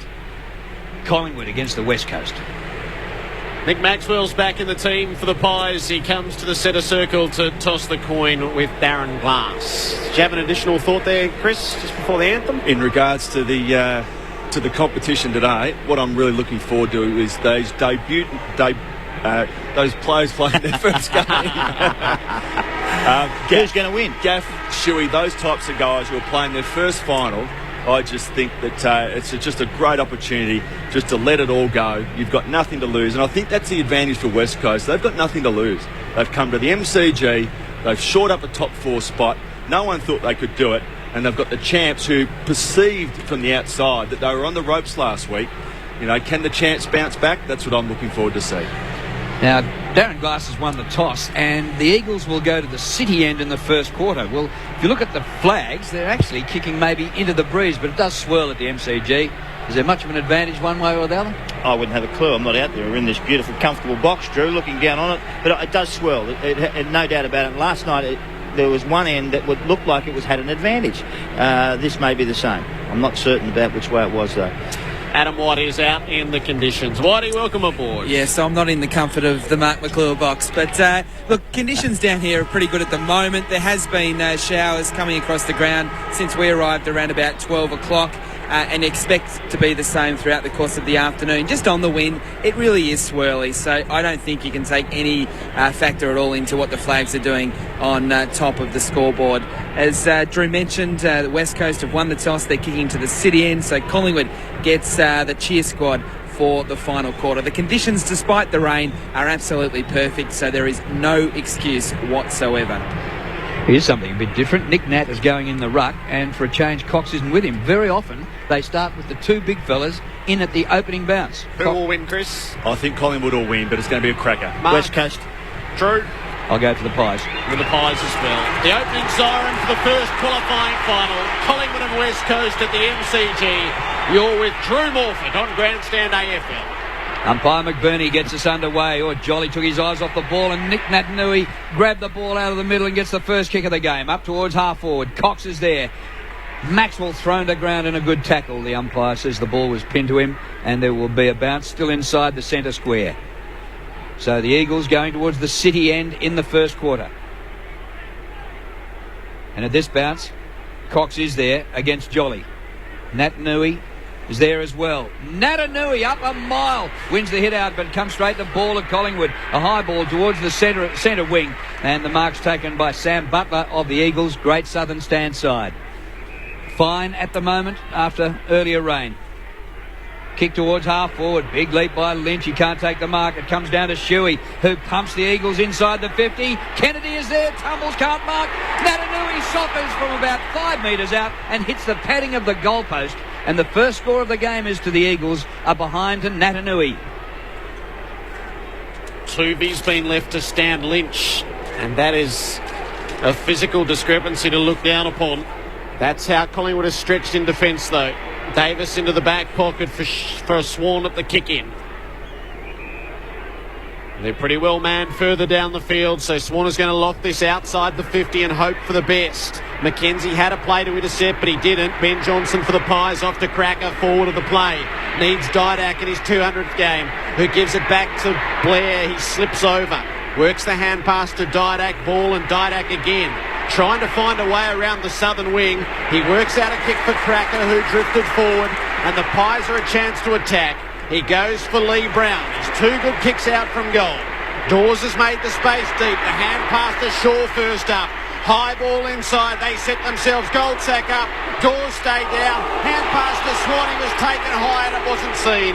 Nikoski to Cox. The Eagles out of defence. That was a massive tackle. Whether it's legal or not, I'm not sure. But it was a goal saver. And the ball has gone out of play. Right half forward for Collingwood. Going to the punt road end. Another roar from the Collingwood fans as they see the replay on the big screen. Jolly against Cox at the boundary throw-in. Cox 2 hands to the ball. Bunts it down to the front, but is taken by Swan. Hand pass to Johnson. Now to Pendlebury to Swan. They've lost some ground in possession. Pendle's kick high inside the 50. It clears a pack and bounces end on end towards the pocket. There's a bit of work off the ball and no whistle on the play. The umpire calls for the boundary throw-in. Eagles lead 1-0, are behind to Natanui. They already think they're getting killed by the umps. The Pies fans. Doing it all day. Long afternoon. Jolly out of the ruck, down to Swan. Couldn't get his kick away. Dragged down. Goal-saving stuff. It's wrapped up in the pack. And holding the ball will be paid. So this is a definitive win. And it's Shuey who was able to apply the winning tackle. Just to run him down to the feet on its own. He's so quick and powerful out of those packs. But Shuey was terrific in that area. It'll be a good moment to settle him as he fronts up in a big final. Long outside the defensive 50. Cox leads up. Had a couple of paces on Jolly, who looks like a lumberer against the 2 ruckmen pitted against him. He measures off the pass to Lacroix. He's at left half back for the Eagles. They'll be patient with the next kick. Lynch is up. Tuvey made the spoil. Pies have the numbers at the drop. O'Brien spins away. Hand pass to Blair. Happ has it inside the 50. Glass has it covered for West Coast. Goes back with the hand pass to Butler, who clears from the back pocket up short of centre wing. That's well delivered. And the mark taken by Gaff. Great Southern stand side. Kick by Gaff, Melbourne boy. First year with the Eagles. Perfect down the line. The mark to Natanui as the sun comes out of the MCG. Nick Nat goes long towards the 50. Tarrant can't mark. It comes to the front. Cleared by Shaw for Collingwood. Natanui in the marking contest again. Ball hits the ground and they make it a contest at ground level. And umpire McBurney says, give it to me, I'll ball it up once more. Just a point on the board. The Eagles a point. Collingwood yet to score after 4.5. Whitey. Drew, good sign there for Chris Tarrant to leap into the pack and land awkwardly, but no problems with that ankle. Shuey spinning through the pack. His hand pass didn't find a teammate. Pendlebury's tackled. There's a Collingwood free kick just before that to Blair, who didn't have it when he was grabbed. They'll look to go the switch. Backward to O'Brien and out to the members' side for Heath Shaw, who's made ground. Kennedy comes with the flight. The ball will reach Shaw and he's able to mark and take off. Down the line strong. Nobody there, though, where it's going to land. It rolls out toward the boundary. Embley gets there and helps it across. So a bit aimless with the kick from Shaw. He really had nowhere to go, and he had to disguise it as getting close to the boundary, so it wasn't a penalty against him. Throw in at left half forward for Collingwood. Cox slaps it down. It was an arm hold, and the free kick goes to Cox against Jolly. So he's got a bit of work to do here, Darren Jolly. He's played in premierships for Sydney and Collingwood. Cox the free kick out short, and the mark taken by Nikoski. True right half-back flank. Good crowd. Sun out at the MCG. Kick by Nikoski. MCG in fantastic nick. Up to half forward. Lynch can't take the mark. It comes to the front to Beams. He's pulled off it. Spills to Prittis. Thumps the Eagles inside the 50. Kennedy is there, but the kick bounces close to the boundary line and out it goes. Kennedy being picked up by Tarrant, and we'll have a throw in the Eagles' forward pocket. They're in attack, leading a 0-0. They form up at the throw-in. Cox and Jolly leaning into each other. Jolly trying to take Cox out of front position. He can't. Cox down to Prittis. Couldn't get the kick away. Hand pass instead. Darling spins through the pack and then into the next set of tackles where he's caught, held up. The signal is play on. The ball remains in a mauling pack at the top of the goal square. And the umpire will settle it with a bounce. Deep forward for the Eagles. Kennedy was nearly away to fire at the opener. Jolly gets his hands to this one. Swan at the drop. Great tackle from Lacroix in the square to keep it in dispute. Scott Selwood can't release it. And we lurch to the next stoppage, ever closer to the West Coast goal. They're one good disposal away from the major here. Cox tried to feed it down, but Davis sharked it. Hand pass to O'Brien, looking to relieve the pressure with a quick kick. It won't. Glass is coming the other way, although he fumbles. Tuvey for the Pies to Goldsack to Dawes. They swarm at him. He hand passes in hope really forward than anything else. Side bottoms onto it to Blair. They're almost through. Blair kicks to half forward. Didak plants himself. The Eagles have numbers there though. Adam Selwood gathers. Sweeps the hand pass out. Comes to McKenzie. A high hand pass, but hauled in by Prittis. Prittis fires away the hand pass to Marston inside the centre square. Half distance pass. Punched away from Lacroix. Well done by O'Brien. It spills to Davis. Davis puts the ball out in front of Cracker. Charging up his doors, but goes without it. Gathered here by Gaff. Little one across to Adam Selwood, who kicks out wide. The mark has been taken out in the Great Southern stand side by Ebert. Down the line he goes towards half forward. It clears Darling, and the ball out of bounds on the bounce for a throw-in. Half forward for the Eagles. Adam White. Drew, just a little bit of a problem for Darren Glass behind playing that incident a short time ago, that contest. He just looks to be in a bit of pain, so we'll just keep an eye on that one. Left half forward for West Coast at the throw-in. Cox guides it down. Marston hand passes up in the air. It came the way of Leon Davis, who danced his way through the pack. The kick was almost cut off by Cracker. It didn't really fall for the Pies' advantage. Dawes is down with the footy. The Eagles to come up with it. Adam Selwood up to Ebert, looking for Scott Selwood. Couldn't find him. Swan is in a dispute there. It's gathered by Marston. Kick near full forward. The pack collides. The ball spills free. Nat Nui onto it. Hand pass to Lacroix. He snaps. Can't get it past the last line where it's marked by Kennedy at full forward. Is it? The two umpires confer. The mark is paid. And Kennedy from point blank range boots the first for the Eagles. It has been a sustained press for 7 minutes to deliver that goal. 1-1-7 to nothing. Well, that's terrific play by Kennedy. Take the mark there, a bunch of players around him. Keep your eye on the ball, heat the pressure. And this has been a sensational start. 8 minutes of really good hard running from both sides. Good hitting, lots of boundary throw-ins and ball-ups, and plenty of contests all over the place. And what surprised me is Maston. Maston has been spectacular. He's had 3 or 4 or 5 possessions, not certain exactly, but what I've noticed. And he's just continued to bang it to the right spot. He gets in the right spots, he holds his feet, and that was a terrific effort. Put it to the top of the square, not bang away at the goals. The rest was all done then. Eagles 1-1, Collingwood yet to score. It has started like one team won by nearly 100 last week and the other team lost by 100. Natanui, palms down in the middle, comes to Prittis, no distance on the kick. A volley out of midair by Jolly, goes straight to Natanui, who thumps the Eagles forward again. Awkward bouncing ball, a bit of a chance for Kennedy again, but he runs out of room, and the ball beats him over the boundary line alongside the behind post. Eagles in attack again. When Natanui got under that ball, Jolly Oregon was about 15 metres behind him already after that centre bounce. It's really telling. Jolly and Natanui in the ruck. Natanui gets a hand to it, but comes to Johnson of Collingwood. His hand pass goes straight away to Nikoski. Hand pass further afield, and Lynch of the Eagles, who snaps for goal, and it's shepherded through. The Eagles have 2, and Collingwood aren't on the board yet. 2-1-0. Oh, it's Eagles everywhere. I know that Collingwood have had their fair share of the ball, but they look fumbly. They've really missed those key kicking targets on the last kick to go inside 50, and West Coast Eagles have swept up each time. And as you called, Jared, this is just sustained pressure. Chris Marston's just been brilliant the last 5 minutes. West Coast Eagles' pressure has just been outstanding. And Lynch, I actually watched him in the warm-up. He kicked exactly that style of goal 3 or 4 times in a row. He knew that he needed to kick some goals around his body over the course of today to make the most of it, and he kicks his first goal of the day. 13-0 after 11 minutes up in the ruck. Jolly worked it down this time. Nat Nui turns tackler to make sure the Pies don't escape. Adam White. I mentioned before about Darren Glass. He's come to the bench and he has asked for some medical treatment on what appears to be a left groin.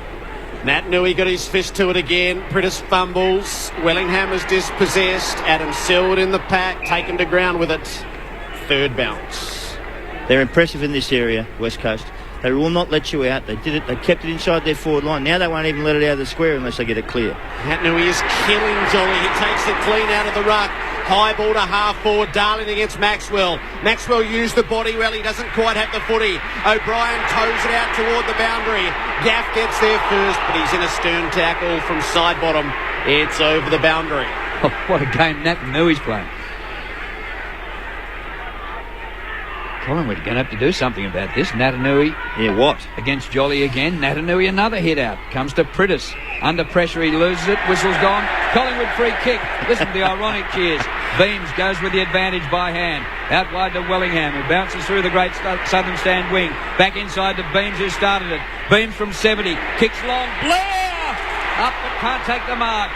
He had the sit. Gets the hand pass away to Cracker, who snaps across the face and hits the behind post on the full, so it's out of bounds on the full. Last year Andrew Cracker was playing for Swan Districts in similar colours, and over to Collingwood this year he had a chance to get them off the mark, but they're still nil. Eagles 2 goals 1. Embley with the long kick back into play. Shaw up at the pack to make the spoil knock it Collingwood's way. Goldsack with a hand pass. Cloak worked it onto Pendlebury. It's hard work to Blair. He escapes the tackle to release it to Ball. He doesn't escape the 2-man tackle, which takes him to ground. They bury Ball on the ball at the 50. How many tackles they had, Drew? West Coast. It's huge. 20-6. Unbelievable amount of difference in that tackling account. Pies at half forward. Free kick to Nat Nui against Jolly, whose woes are compounding. Works the hand pass away quickly. Spearing ball from Hearn. Went through a couple of hands. Scott Selwood got it too close to Marston. O'Brien got a hand in there. Pritis, though, comes up with the footy. Breaks the Jolly tackle. Onto the left boot. Goes for super mark. Kennedy. He takes the mark against Terrence. Approaching right half forward. Lynch is on his own. No, he goes for Lynch against Davis. Tuvey over the top. Lynch, no free kick for him.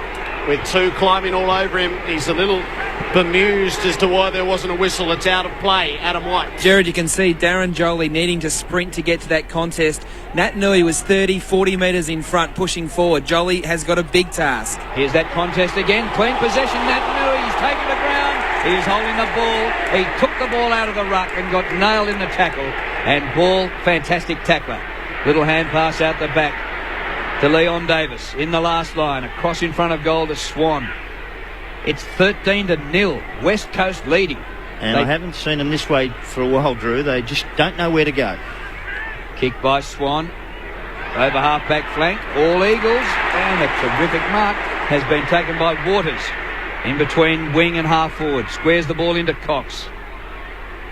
Dean Cox in the sunshine. Natanui, 7 possessions. Kick by Cox to the 50, close to the boundary line, and Darling takes the mark. Well, so if Kennedy doesn't get you, Lynch, Darling, it's awesome up there. And real worries for Collingwood at the moment. We're yet to start the game.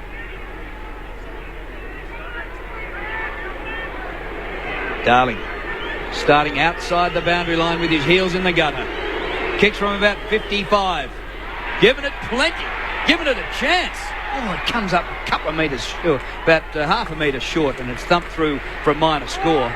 And the Eagles go to 2-2. Collingwood yet to score, and we've played nearly 15 and a half minutes. Kick-in's a quick one to Maxwell. Hand passed it off to Ben Johnson. Out to Didak. Over the top to Pendlebury to reach half-back. Gives it back to Didak. He's under pressure. Hand pass in a hurry to Blair. They try for Didak again. He paddles it on low down. Diving in front of him is Shuey. Didak Tackle. slices with it and knock him down. McKenzie sticks the tackle. Throw it in.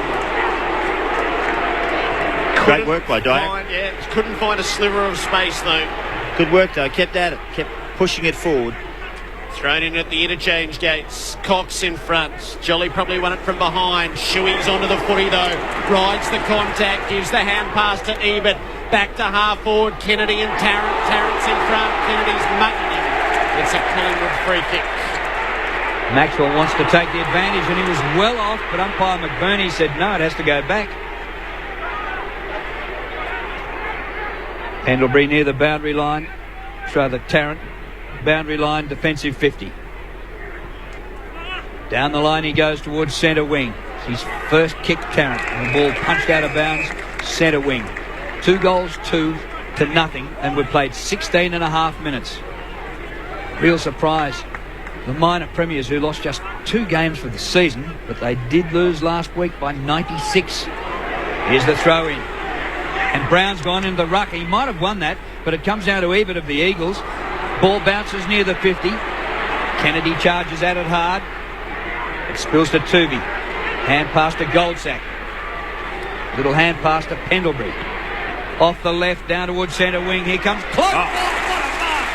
About 13 line. Terrific mark by Cloak, who gets his first involvement in the game. Kicks long towards the 50, close to the boundary line. Dawes knocked off it. Comes to Butler. He's taken over the boundary line, and the umpire calls for the boundary throw-in.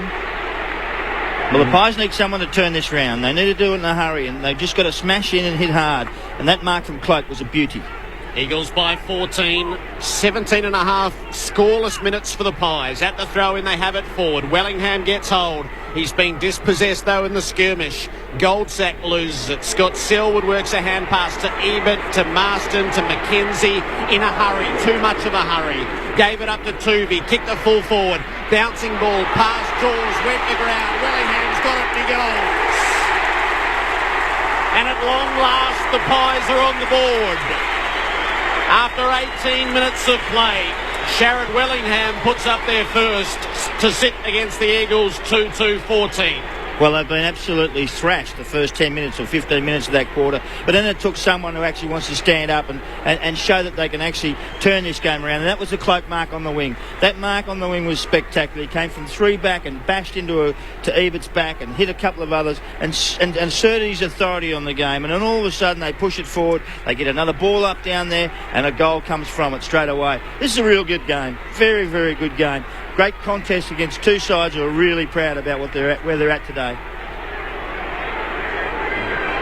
Terrific stuff so far. Bounce in the middle. Lee Brown in the ruck.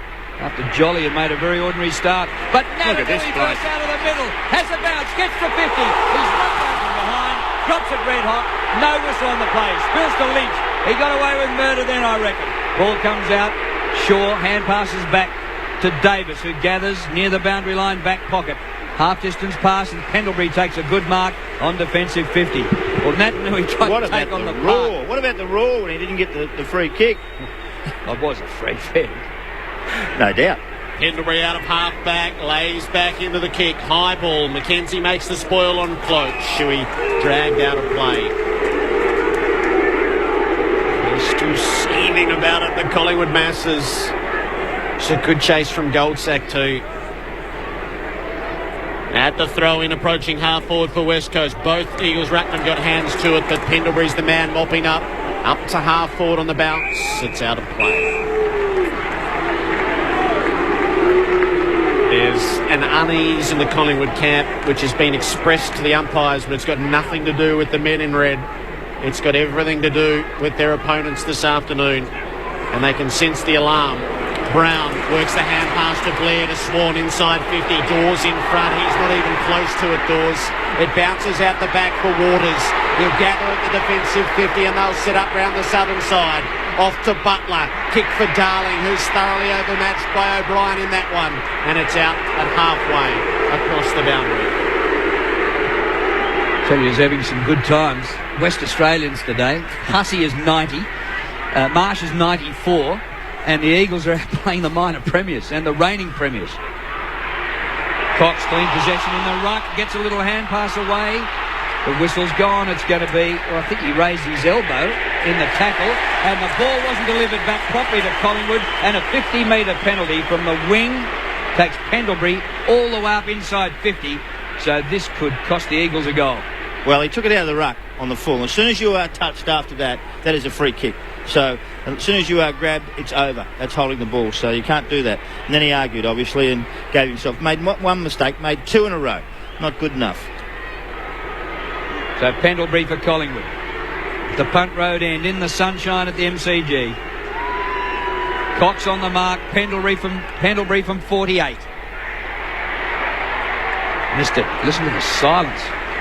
Missed it to the right-hand side. Collingwood 1-1. Trail the Eagles 2-2 after 21 and a half minutes. Hearn on the kick in. As far as he can. Embley! Beautiful rise. Mark Lamb plays on. Gives it to Nikoski. They're off to the races. They're all alone. Adam Selwood at half forward. He'll close on 50. The goal front is vacant. It starts right and won't work back. They miss out on a textbook piece of play from one end to the other. It's the Eagles by 8. What about Embley? It was a cracking mark. Davis kicks in with a low zooming ball. A mark taken by side bottom. Right half back flank. 15-7 the Eagles lead. Kick by side bottom. Close to the boundary line. It pitches and goes out of bounds. On the bounce. Throw in Great Southern stand side. Eagles 2-3. Collingwood 1-1. 22 and a half minutes. First quarter. Drew Morfitt, Gerard Whateley, Mark McClure and Chris Grant on Grandstand AFL. Neither ruckman get a touch at the boundary throw-ins, taken by Swan. Hand pass to Johnson, who busts from the logo centre wing, kicks up towards the 50. Glass is first back there. A little bit of an uncertain gather. Hand pass not too flash, taken by Beams under pressure. He gives it up, where it's taken here by Waters. Kicks up towards the centre of the ground. The mark taken by Lacroix. Underground kick. Finds Ebert. Ebert's kick towards half forward. Kennedy comes from behind. Has to go to the spoil. Comes to Goldsack in front. Gets the hand pass away to Maxwell. On the turn. Bouncing ball. Gathered by Swan. He kicks to half forward. Wide open here, but the pass missed Pendlebury. Pendlebury gathers just inside the boundary line. Keeps it alive for Beams. Flips the ball up to Swan, who kept going. 45 out to the goal square. Offline and out of bounds on the full. Under pressure, and the Eagles putting him under pressure all round the ground. Eagles 2-3 to 1-1. Gee, Schofield did well then. He kept following Dane Swan after he kicked the first ball. And it was only a fingernail that got onto Swan to put him off the kick. He kicked it out of bounds. Desperation. Mackenzie with the restart up towards Cox. It falls to ground. Ben Johnson tumbles it back to the 50. Shuey's caught by Claus, who wrapped him up and wins holding the ball. The Pies are looking to claim the advantage, but it will come back. Claus is well outside the 50, but not without a hope at his absolute best. He won't try. He'll guide it to the square. He's picked out Cox. It's an awful kick. He hasn't come up yet, Cox, from his doors from his prolonged absence. Cox across the face of goal for Gaff and outside the defensive area for Marston. Marston with the next pass is a safe one to Ebert and on to Scott Selwood. High ball to half forward. Looking for Adam Selwood in front. Two with the spoil. Goldsack the mop up. Hand pass to O'Brien. Fires it off to Davis. From half back. He likes the look of Cracker. Good mark. Intercepts. And gets the hand pass away to Prittis before he hit the ground. But Prittis dispossessed. Chain of hand passes by the Pies. Cracker to ball. Now to Pendlebury. In he comes side bottom. He kicks towards half forward. Cloak one out with his opponent, Mackenzie. Knocked to the front. Glass gathered. Well done. To Cox. To Mackenzie. And the hand pass over the top to the gloved one. Lynch working back in defence. Kick by Lynch over centre wing. Oh, McCraw with a six. But actually, standing his ground, terrific, was Davis to take the mark. Squares the ball up to Shaw. Back from 2 months suspension. Shaw through the middle. Gets a hand pass over the head of O'Brien. Jolly hand pass to O'Brien. Pulled off his kick. Cox is back there. A massive force. Gets it away. He run down from behind. Shuey. 2 in a row, Shuey. Yep. That's the step up, Mark, isn't it? September, it finds you out for pace. So Blair, the tackler, with the free kick. Inside the centre square. Hoists it high. Off hands it comes to Glass. Sweeps the hand pass up. Gaff has it near defensive 50. 15-7, the Eagles lead. Gaff through the defensive area. Kicks for Kennedy. Came one way, Tarrant the other. It cleared them both. Shaw on the mop up. Hand pass to Ben Johnson. A little unsure. Smother. Shuey leapt on his boot to make the smother. It ricochets for Tarrant though, and the Pies get to half forward.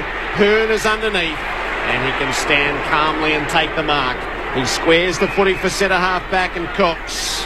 Cox out across that line for Adam Selwood. Chips the next kick for Eberts. Approaching the interchange gates. Embley's making the space short. That's where the kick goes, and he hangs on strongly against Ball, who stayed with him every step of the way but couldn't make the spoil. Embley at halfway under the broadcast position. Adam Selwood has made the lead. The kick really sits up for Jolly. Darling goes to spoil. Scott Selwood onto the crumb, into the pocket. Lacroix spoiled by O'Brien. They punch it out of play. 15 plays 7. The Eagles in the lead and in attack. Pies have had more disposals and more inside 50s. But the trend of the game is that they're having a bit of a struggle. Here's the throw in, forward pocket for the Eagles. Cox works it down to Nikoski, who was held up in a 3-man tackle. And right in front of goal, and the umpire calls for the bounce. Those inside 50s would have come in the last 5 minutes, Drew. They've had the ball non-stop inside their 50, and that would have boosted them up. Chance for the Eagles here. Cox wins the hit out, comes to Tuvey. Hand pass is intercepted by Scott Selwood. His kick is smothered, spills to Marston. His hand pass knocked down by O'Brien. And he finds Didak at his 200. He works it up the ground to Blair. Short one to Brown. Hand pass into Beams. Back to Brown. Fiddling about here a bit, the Eagles. Collingwood. And the Eagles a chance to take it off him. Priddis works hard. The hand pass comes forward to Nikoski, who goes to ground on all fours. Finds Priddis. High ball inside the 50. Pendlebury high in front of the pack. Takes the mark overhead. Eagles 2-3. Collingwood 1-1. Out across the face of goal for Jolly. Wants to give the hand pass over the top to Shaw, who hasn't skipped a beat, and he's bouncing through the defensive 50. Down the line. That's the only bit that's missing is the touch on the kick. He sprayed it out on the full. Right next to Mick. Thought he was kicking it to Mick. Cox into the field of play for Lynch. Dying seconds of the opening term. The Eagles have it defensive side of middle. Lynch signals to go deep. Dawes comes up, makes the smother. Lynch has to go against Dawes. Lynch is paddling. Dawes is tackling. Adam Selwood arrives as the reinforcements. He puts it through Waters and onto Glass. Up to half forward. Tarrant. Kennedy free kick. He pushed Kennedy out of the way before he took the mark. It's not going to matter. The siren fires for quarter time and Kennedy is too far out. Not that he won't try, but he's the best part of 80 metres from goal. He'll give it the torpedo and it will flop in short. Bounces around for a little while and is now called dead. The Eagles had the better of the opening term, but the Magpies muscled their way back into it in the last 10 minutes of it. West Coast 2-3-15, leading Collingwood 1-1-7. Goals for Kennedy and Lynch for the Eagles and Wellingham for the Pies. The highest scoring team for the season kept to 1 goal in the opening quarter. Remarkable. It's West Coast by 8 points. This is Grandstand AFL on ABC Local Radio, Radio Australia and Grandstand Digital. The Harper family returns for more mayhem in Series 7 of the UK's favourite sitcom, now available on ABC DVD. You mind dropping me at the gallery on your way to work? Anything for you, darling. This time actually stopping the car before I get out. Dentist Ben discovers that a death in his chair is not very good for business. He died of natural causes, it's not a problem. You're not even going to tell Susan? Especially not Susan. My Family Series 7, available for immediate delivery from ABC Shop Online or from ABC Shops and Centres. Grandstand AFL. Hand pass to Lacroix. He snaps. Can't get it past. The last line where it's marked by Kennedy at full forward isn't. The two umpires confer. The mark is paid. From point blank range, boots the first for the Eagles. It has been a sustained press for 7 minutes to deliver that goal. Hand pass further afield, and Lynch of the Eagles who snaps the goal and it's kept it through. The Eagles have two and Collingwood aren't on the board yet. Kick the full forward. Bouncing ball past Jaws, wet the ground. Willingham's got it to goals. And at long last, the Pies are on the board.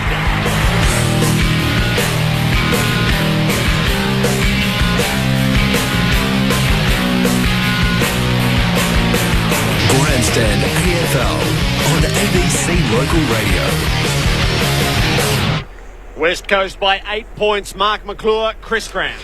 It was brilliant, Mark. It really was. We knew that West Coast were going to throw the challenge out there to the reigning champs in Collingwood, and they did just that. That first 10 minutes of play was just inspiring from the West Coast Eagles. Nat Nui, we knew that he was going to play a part in this if West Coast Eagles were going to have any chance of winning, and he came to the party. He's had the 8 possessions, but significantly it's the way he's actually been able to get forward of the ball away from the ruckman in Jolly and Lee Brown. Cox is also significantly playing a part. He's had the 9 disposals. He's had a clearance. He's just playing a huge role for them at the moment. And that first 10 minutes was all West Coast Eagles. To the Collingwood's credit, they did bounce back. They started to get their hands on the ball. Wellingham got their first goal after 18 minutes of play. We're at the quarter-time break, and they're 1-1 to 2 goals through. We just would not have thought that. The West Coast Eagles' ability to be able to stop the opposition with tackling. I think you asked the question about the 18-minute mark of the first quarter mark. What were the tackle count? The tackle count was 20 to the West Coast Eagles and 6 to Collingwood. It has evened up. It's now 26-19, so Collingwood did start to put their own pressure on the West Coast Eagles. Pendlebury, Swan and Blair have had all up towards 10 possessions. Pendlebury's had 11, Blair's had 10 and Swan's had 9. And that's a significant story for mine, because the best ball winners in the competition in Pendlebury and Swan are still getting their hands on the ball, yet they're not scoring. And I think that's just a huge feather in the West Coast Eagles' cap. No doubt about it. We come to the football to see a contest. We've seen one last night was outstanding, and this is just as good. This is spectacular. The West Coast came out, their tackle count was fantastic, their contested ball was terrific. Waters, Marsden, Nick Nat and Pritis, they just continued to pounce the ball forward, and all of a sudden they had a couple of goals to Kennedy and Lynch. But you know what? You'd know that they're going to come back, Pies. You know that they got some pride. And Cloak and Swan really led the charge there. Leon Davis and Harry O'Brien held the defence together. But then you saw the defence of the Eagles, actually, Glass was just magnificent down there. Ahern and Waters just to repel every attack. So we've got a real contest on our hands. Don't worry about that. The Pies are no certainties, and let me tell you, nor are the West Coast Eagles. But this is just one classic weekend of football. Great last night, great today. Let's hope it keeps going. Rugby World Cup starting this weekend. Scotland have defeated Romania 34-24, and in the second half, Fiji 39 lead Namibia on 20. And in the cricket, well, there's a real battle on Namibia. Yeah, Sorry, do you want a geography lesson? I'm just trying to give some sporting results. And in the cricket, it's a real battle. Who's going to be the first to a century? Marsh is a boundary away, and Hussey is on 98. And Australia 3 for 295. We'll keep you up to date. Well, Grandy went through quite a few of the stats, but some of the team stats. The total possessions are Collingwood 111-94. The marks, Collingwood 61-30. Sorry, the marks are 26-15 in favour of the Eagles. The inside 50s favour Collingwood 13-12. Contested possessions are even, 44 each. And the tackles are 28-19 in favour of West Coast. The leader of all comers is Pendlebury with 11. West Coast by 8 into the second term we go. Nat Nui clearly onto the tap. Marston trying to grab the footy. He was taken high. So the Eagles heading to the punt road end with a chance to bring it forward early. Gets under the kick a little. It'll favour Lynch. Tuvey arrives to make a spoil. Just jarred it clear of the Eagles' hands. Tuvey up the side bottom, dumped in the tackle by Waters unceremoniously. And it spills away out of play. Just ragdolled him, didn't he? Right half forward for West Coast. Natanui runs around Jolly. Win the tap down to the front. Marston trying to burrow his way through. Released a hand pass. Goldsack took it. He's held up. Adam White, just a thought from the boundary? Oh, look, I don't think there's any doubt that Collingwood hasn't expected the sort of tackling intensity that has been the West Coast Eagles in that first quarter. They look unnerved whenever they've got the footy, not that sureness, which has been a big impact in the first quarter from ground level. Very obvious. At the bounce, a free kick to Natanui at half forward. He puts it high and long to full forward. It clears the pack. Running onto it, Nikoski can't quite get boot to ball, but somebody else might. Kennedy did, but it was blocked right in the goal square. But they're not out of danger yet, Collingwood. Lynch a hand pass, and the goal has been kicked by Priddis. 1:20 into the second quarter. Eagles 3-3, Collingwood 1-1. Yeah, great start by the Eagles, straight out of the centre bounce. And that's the magic of Natanui. Had 2 touches in that area there. He won a free kick as well. All of a sudden gets it in there, and then there's a fight on. There's a scramble, and there's a kick on the ground, and the Collingwood defence looks rattled. Really do look rattled down there. I mean, Kennedy tried to kick it off the ground, and the goalkeeper blocked it, and then it came back out, and then there was a handball, and they were looking for players, and there was players rushing down, and there it was, Priddis, run straight onto it. But Nick Natanui is unbelievable. He's the bloke who's getting it in there. He's been spectacular. Jolly looks like fair dinkum, he looks like a novice compared to him. Mark McClure on grandstand AFL. West Coast by 14. Bounced back in the middle. Natanui rises high, but he knocked it straight to Ben Johnson. Caught in a tackle. Released the footy to Brown and on to side bottom. High up inside the 50. Cloak and Glass. McKenzie gets the spoil over the top. It lands with Embley, who's mugged by Goldsack. Back inside the 50 from Pendlebury. Cloak is wrestling with McKenzie. Cracker comes in, slips underneath, paddles it to Brown. Dispossessed by McKenzie. Hand pass to Hearn on the last line. Priddis out into the pocket for Butler. High ball outside the defensive area. Nikoski's going to make a contest. He does, but Davis is onto the spillage. Hand pass to O'Brien. Pies back inside the 50. It's a nice kick. Wellingham's at the back of the pack, and it falls neatly into his grasp. Perfect carry on the long ball. And Wellingham, who's the only Magpie on the goal sheet, can add a second. He's close in. The angle is negligible. Sharrod Wellingham, right foot drop, punt, doubles up. He's got 2. The Pies, that's their entirety. 2-1-13, West Coast 3-3-21. Oh, look, the way that happened there was Leon Davis. Just spectacular. Gets the ball, took the tackle over the top, hands it off to Harry O'Brien. The art of actually keeping the ball free when you are under a tackle is just spectacular. And Leon Davis has been terrific this afternoon, and a good handoff. And then he spotted someone out in their own, and Harry just banged it 55 to 60 metres. It was a ripping kick, and Wellingham was the recipient. He was standing on his own, no contest whatsoever. But Leon Davis really clean with his hands and good movement. Mike Hussey, the first to a century. Sean Marsh looking for a century on debut is on 98. Australia 3 for 301 in the middle. Natanui gets hands to the ball. Comes Collingwood's way though. Now spills back to the Eagles. They fight for it inside the centre square. Beams goes to Brown. There's no free kick. Natanui scoops up. He is playing a whale of a game. Gets the ball away. Gaff goes for a run. Nobody coming to him. Gets to half forward. Centres the ball. Cox is there. Punched away from him. Side bottom did well. Comes to O'Brien. They're going to get out of it eventually, Collingwood. Maxwell, close to the boundary line, but hugged to the chest of Ben Johnson, just outside the 50. Kicked by Johnson up towards centre wing. Oh, Wellingham used his boot to get rid of Hearn and took a terrific mark coming from behind. He's up quickly to play on with a kick for Blair. He's Shaw working forward to the play. Blair just holds for a moment longer. Dawes is on the lead. He can't take the mark. Glass the spoil, but Cracker's onto the tidy up. He lofts it up to full forward. They wrestle. Goldsack tried to pull it in one-handed against Embley. Paddled away into the behind post. And that's where it will be thrown in. Gee, West Coast are desperate. There's little things that they're doing that putting pressure on the opposition. It's just outstanding. Collingwood deep forward. trailing by 8. Cox knocks it goal side for the Pies. Lee Brown onto it, got it to the boot, and flung it through for a goal. The Eagles are claiming it was touched, and the umpires will confer to see if they agree. 2 field umpires and a goal umpire.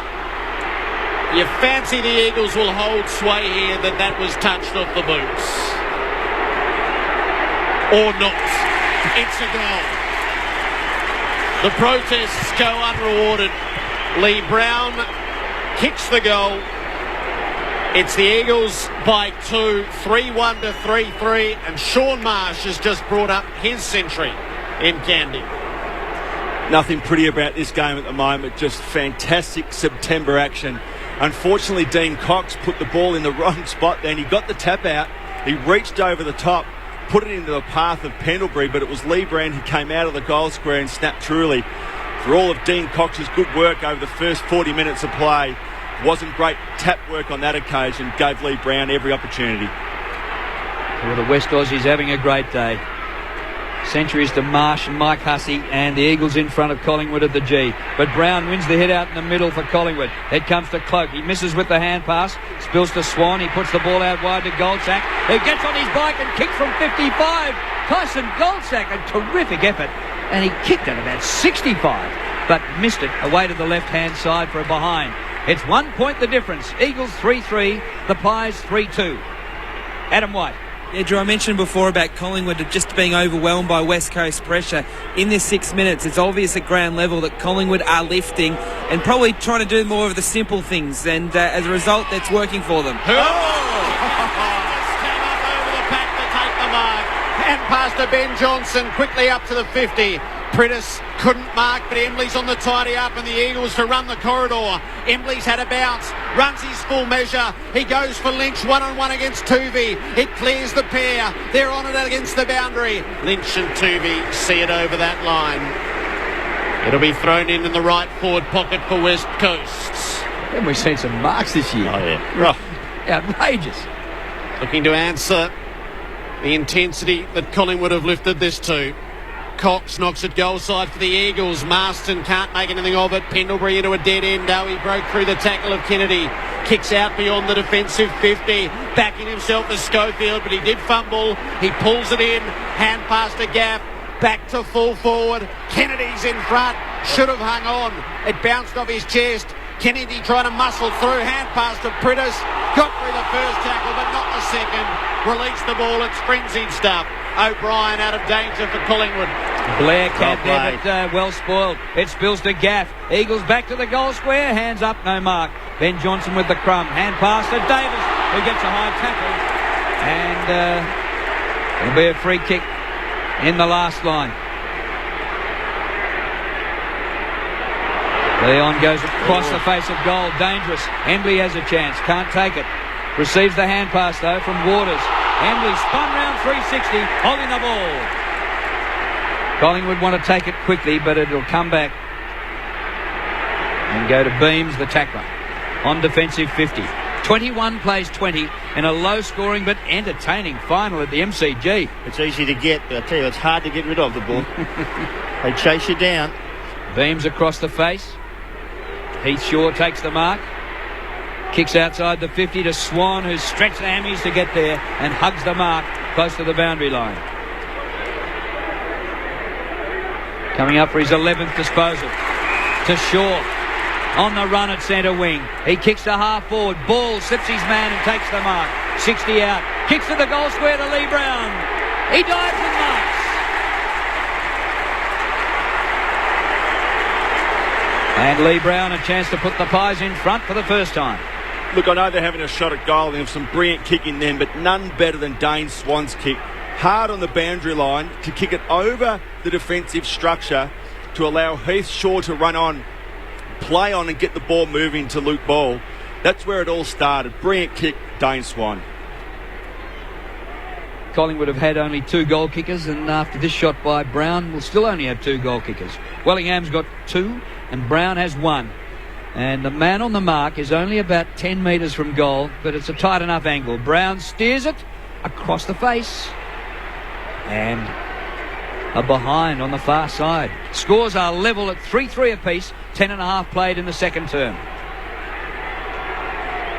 Hearn with the footy in hand to kick in. Gaff has made the good space for him, clearing the defensive 50. The next kick down the line is not entirely obvious. Gaff getting the encouragement to go on. Long and high in the Cox direction. Doors closes too late. Cox is able to complete the mark. Defensive side of the middle. Critters working up the field. Ebert to make good position. Cox takes his full complement of time. Into gets under the high kick. Kennedy playing Tarrant from behind, who holds his ground well. Pendlebury for the Pies. Hand pass to Tuvey. Thought about the hand pass, goes the run instead. Gives it to Pendlebury. They all come at him. He still releases the ball to Swan. Had to get it away in a hurry. There's nobody forward. It's all on the bounce. Adam Selwood gets there first. He burns off side bottom. Kicks out to half-back for Embley. Cloak was at half-back when Swan had that kick from the middle. Embley goes the short pass. And the mark's taken by Waters. He penetrates the 50 but gives it straight up. And the mark taken by Nick Maxwell. Back after a broken thumb. Short pass, still behind centre half-back to Blair.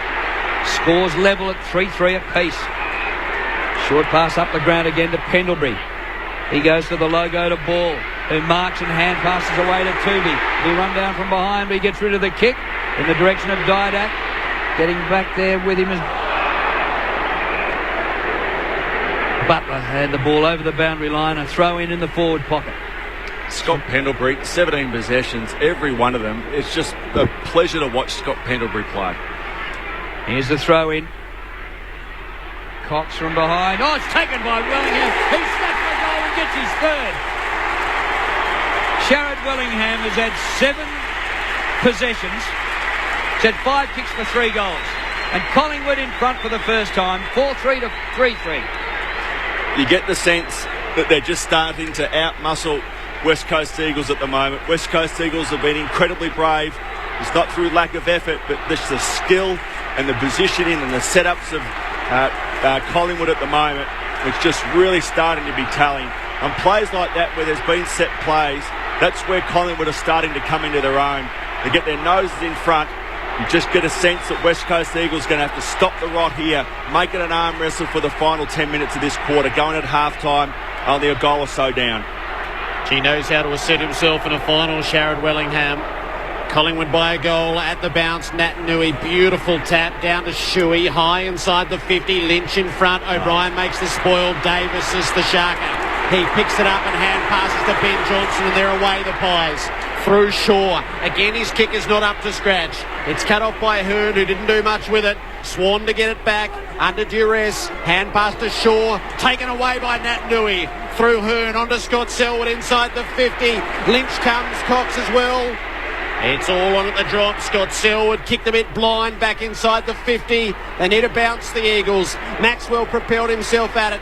Darling trying to pull it clear. Released at goal side. Cox onto the boot. Great smother loop ball. Still they try West Coast, but they can't get through. Ben Johnson with a kick. Out to half-back.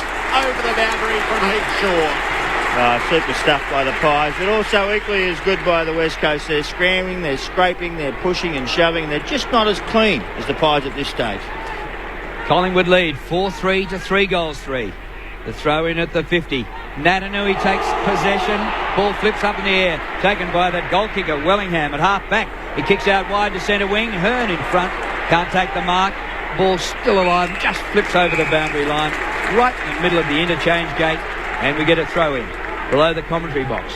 Big crowd, obviously, mostly Collingwood. They were stunned early, but they're back in the tournament now. Natanui over the top of Jolly. Ball flips out, comes to Dawes. Little hand pass to Blair. Dawes gets after it again. Cracker toes one off the ground unbelievably. Into the arms of Wellingham, cruising past. He kicks towards full forward. Over the head of Brown. Didak in the goal square. Can't get hold of it. And it's gone off him and through for a behind. A goal looked an absolute certainty for Alan Didak. Hit the post, Drew. Pretty certain it hit the post. So it is 4-4 to 3-3. Kick in. And the whistle's gone. It's going to be a free kick here to the Eagles. Adam White. It was Adam Selwood that crashed into the goalpost. The trainers came to him. He seems to be okay, but initially he looked like he was in all sorts of trouble. Mackenzie down the line with his kick. It's going to fall short of Kennedy, and Pendlebury's into mark. Knocked out of his hands in the moment that he took it, but there's no 50. Pendlebury goes defensive side of the middle with a kick for Shaw. Shaw's got Goldsack working in the centre square and O'Brien on the overlap. He'll fire the hand pass and Harrio will have a dash. He roosts it up inside the 50. Beams is in front, can't hang on, gets the crumb. Beams from the boundary right to the square. Cloak couldn't quite complete the mark. Cracker against the boundary, opens the angle, snaps over the shoulder and kicks a perler. Andrew Cracker strikes. And Collingwood put 14 points on West Coast. They're up by 13, from 14 down to 13 up. 5-4-34 to 3-3-21. Well, everyone from West Coast gave up on that. They thought it was going to roll over the boundary line, but not Cracker. He just chased and chased and chased. You know, the entrance of Beams, the entrance of Pendlebury, Swan and Wellingham, who have really taken control through the midfield here and pushed it forward, and now Cracker. It's a really good lesson for everyone. The ball bounces to Neg. It goes left, right, whatever. And he just chased it, Cracker, pushed it, grabbed it, and then you knew it was on. You knew he'd get it around the corner. You knew he'd put it through the middle because of his class, and he certainly did. And he's done it at the city end, which is the Collingwood Social Club end. Out of the middle, Jolly wins a big hit. But the ball comes to Waters of the Eagles. His kick up towards the centre of the ground. Koski's hand pass goes behind. Natanui's his cruising past. Taken by Davis. Hand pass to Jolly. Off to Pendlebury, who's nearly up to 20 touches. High ball towards half forward. Swan caught underneath it. And the mark taken by Embley for the Eagles. Goes for the short pass. Scott Selwood. Further short pass. It's a shocking old kick out wide. Might be all right, though, eventually. Fuller Krah, who gathers at half forward. Kicks down towards the pocket. Lynch pushing. And in front, the mark to Kennedy. Kennedy, who came to the Eagles from Carlton in the swap with Jardie. Plays on, opens the angle, snaps off the left and kicks it horribly from about 25 metres and kicks it behind. The Eagles go to 3-4, Collingwood 5-4, and we've played 18 minutes in the second term. I don't know why he'd play on in that situation. It's such a beautiful shot at goal. Doesn't need to play on. Leon Davis is going the torp. It's a wobbly old ball that barely clears 50. Gaff knocks it to the front. Pendlebury tidies up for the Pies, though. Got it to Wellingham. Dydak's loose in the middle. Hand pass to Swan. He'll run it up to the 50. Pop it back for Didak. Schofield stayed in the race. Didak is dispossessed. Lee Brown took the fly hack at it. Dawes took possession, but he's dragged down by Waters. And a most promising move ends 40 away from goal. Adam White. There's a bit of a mystery down here on the Eagles bench because Dean Cox has gone downstairs down the tunnel to be assessed with something. We're just not sure what it is at this stage. Pies inside the 50. Nat Nui came to make the tap. Pendlebury, a kick that was partially smothered. Beams in a tackle. He got it to his boot somehow. Up to full forward. Glass outmarks Cloak. 12-point lead to Collingwood as we approach half-time. A kick towards the boundary line and knocked over the boundary line, and we get a throw in. Just the two touches. Travis Cloak just has not been able to impose himself on the game at the moment. Mackenzie had him early, and now it's the skipper, Darren Glass. Throw in favours Jolly, who bunts the ball down. Taken by Goldsack. Hand pass to Swan, who breaks forward to the centre. Kicks towards the pocket, but it's all Eagles, and the mark taken by Hearn. Collingwood 5-4. Lead the Eagles 3-4. Hearn was going to centre it and then decides against it. He kicks and is bowled over after he got rid of the kick up towards the centre of the ground. Taken by Jolly under pressure from Darling. Works it back. Tarrant kicks out of bounds on the full by the looks. Mark had been taken by Goldsack. It's going to be an Eagles free kick. Embley has it. In between half-back and wing. Great Southern stand side. Overcast again and not beyond the realms of a bit more rain. Kick towards half forward. The whistle's gone well before it arrives. Collingwood free kick, and it'll be taken by Tarrant. The frees are 11-7 in favour of the Pies. Now 12-7. Tarrant showing no effects of the ankle injury he picked up last week. Hand pass to Davis. Chips around the wing for Swan. Gives plenty of ground back to Maxwell. He is flogging them, Davis. He is absolutely killing them everywhere. Got it again, and Harry O'Brien lurks over the top. He receives, gallops on, kicks it as far as he can. Pendlebury out against the boundary with the field to beat. It clears them. Bouncing ball. Kept in by McKenzie. Didak ran straight at him. Got him high. And McKenzie with a free kick in the back pocket. Used it quickly to Shuey. Hand pass to Scott Selwood on to Gaff. Very good hands back to Shuey. And he delivers for Lynch, who slides in on the southern wing. What a move to defence it's been for Leon Davis. Missed out on the grand final replay last year. Didn't play in the premiership team, but moved back in the last line this year and has had a great season. Kick by Lynch to half forward. There's a push out. Harry O'Brien should take a free kick and will. Little hand pass away to the aforementioned Davis, who kicks over centre wing. Marking contest. Taken here by Butler. Gets the hand pass to Nat Nui. His hand pass into Gaff. Gaff from the middle of the ground. Pass chopped off by Brown of Collingwood at halfback. Little hand pass away to side bottom. Over the top to Maxwell. Cool under pressure. Back to Lee Brown. His kick to centre wing. Cloak at full stretch. Good mark. Members wing. Knocked over after he took the mark, but no 50. Cloak up inside the 50. Beams is his target. 2 to beat. Glass again to intercept for West Coast. Yep. Hand pass to Gaff. Kick out to McKenzie. Eagles against the boundary at left halfback. McKenzie gives it what he's got. Maxwell is well placed coming up to the pack. He goes the double-fisted spoil to the front. Blair took the contact, had the ball jarred free. Ball twirls, they wrap him up. It disappears under the bodies and will be bounced. Adam White. I don't know what the Dean Cox injury is, but it is starting to become an issue because they've been down a rotation now for close to 8 or 9 minutes. We've now got McGinnity running the boundary as the sub and a flurry of medical staff are going downstairs. So just a little unsure, Jared, as to the extent of this injury, but it's starting to be an issue. Nat Nui from the bounce knocks it out of play. So the advantage that they had, which was not only notional but quite spectacular in the first quarter hour, is reduced with Cox out of the action. Nat Nui got his hands to it, but Ben Johnson read it well. Pies to full forward. Glass. There you go. He is impenetrable. He came from 3 behind to just skip round in front and take the mark at full stretch. Off the Hearn, a square ball, gathered by Swan. Swan strolls to the goal square and gets the goal.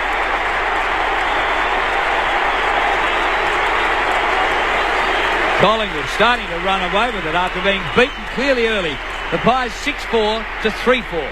Oh, now they're in song. I tell you now, that the week last week was ordinary. Their first quarter was average, but now they're attacking. They're charging. Little mistake. You know what? They just kill you there. And Swan has been the catalyst for the whole quarter. And halfway through the last quarter, he started to pick up his game. They started to charge at it, and they really are dominating the contest now. But the first half of the quarter and in the first quarter, West Coast were winning that area. Not anymore. She's turned around completely. They're too slow moving the ball, the West Coast. They're starting to become frightened about doing so, and the Pies are just rambling along just beautifully. Oh, Waters went across in front of goal, and Adam Selwood dropped the pudding.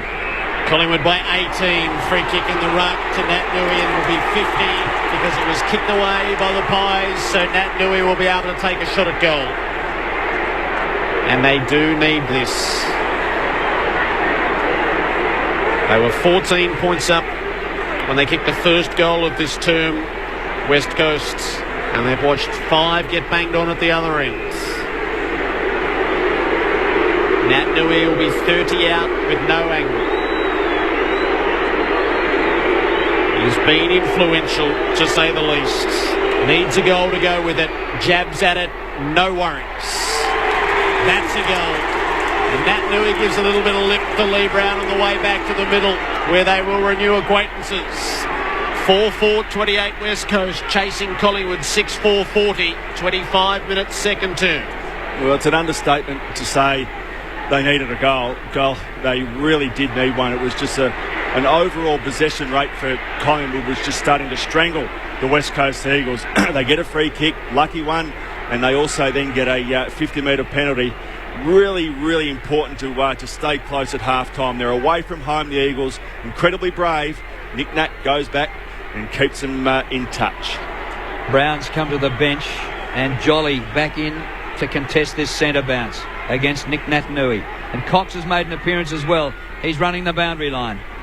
Natanui up very, very high, but he works it down to Beams of Collingwood. Kicks towards half forward. Cracker drops a mark he might have taken.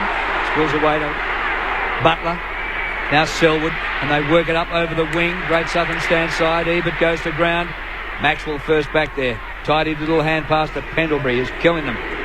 To Tooby. Kick smothered. Bounces back to Maxwell fortuitously. Now to Shaw, who kicks the pies towards half forward. Waters tries to pull in a one-hander. Unsuccessful. First back there is Hearn, close to the boundary line. Kept alive by Collingwood. Cloak a little hand pass to side bottom. I don't know what that was. About a 12-metre kick. To the boundary line, and we're going to get a throw in. Adam White. Dean Cox has done a mini fitness test. It's really hard to assess exactly what the injury is. I don't think he looks 100%, but I reckon they'll give him a go before half-time to work out whether he's fit enough. Collingwood 50 from goal. Jolly down to Goldsack, back of the pack. Hand pass to Shaw. Long-range shot. It's pretty good. It hit the post. Faded on its trajectory and hit the padding of the left-hand posts. Collingwood by 13.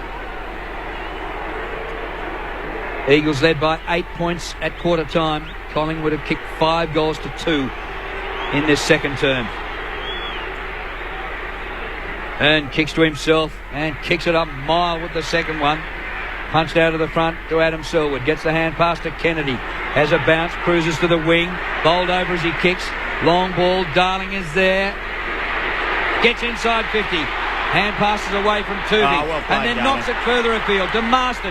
Marston knocks it away from goal. A kick by Lacroix is impossible from the boundary line and bounces through for the goal. What a team goal, but the finish was spectacular. The Eagles 5-4, trail Collingwood 6-5. Well, that's 3 goals to 5, I think, this quarter, and that they really did need that. And it comes down to Darling. What a sensational effort he was. He's a young man. He's playing in his first season of AFL football. He pushes the ball forward. He continues on, puts his body in line in front of Leon Davis and knocks it out in front. And then also Manston knocks it out as well in front. Lacroix, well, he's a genius. We know that. We know he's got some skill. And he whacked that through the middle. They're back in this. Right back in it. 7 points of difference at this stage, and all of a sudden the last 2 goals go to the West Coast Eagles. So a couple in a row to reinflate the campaign.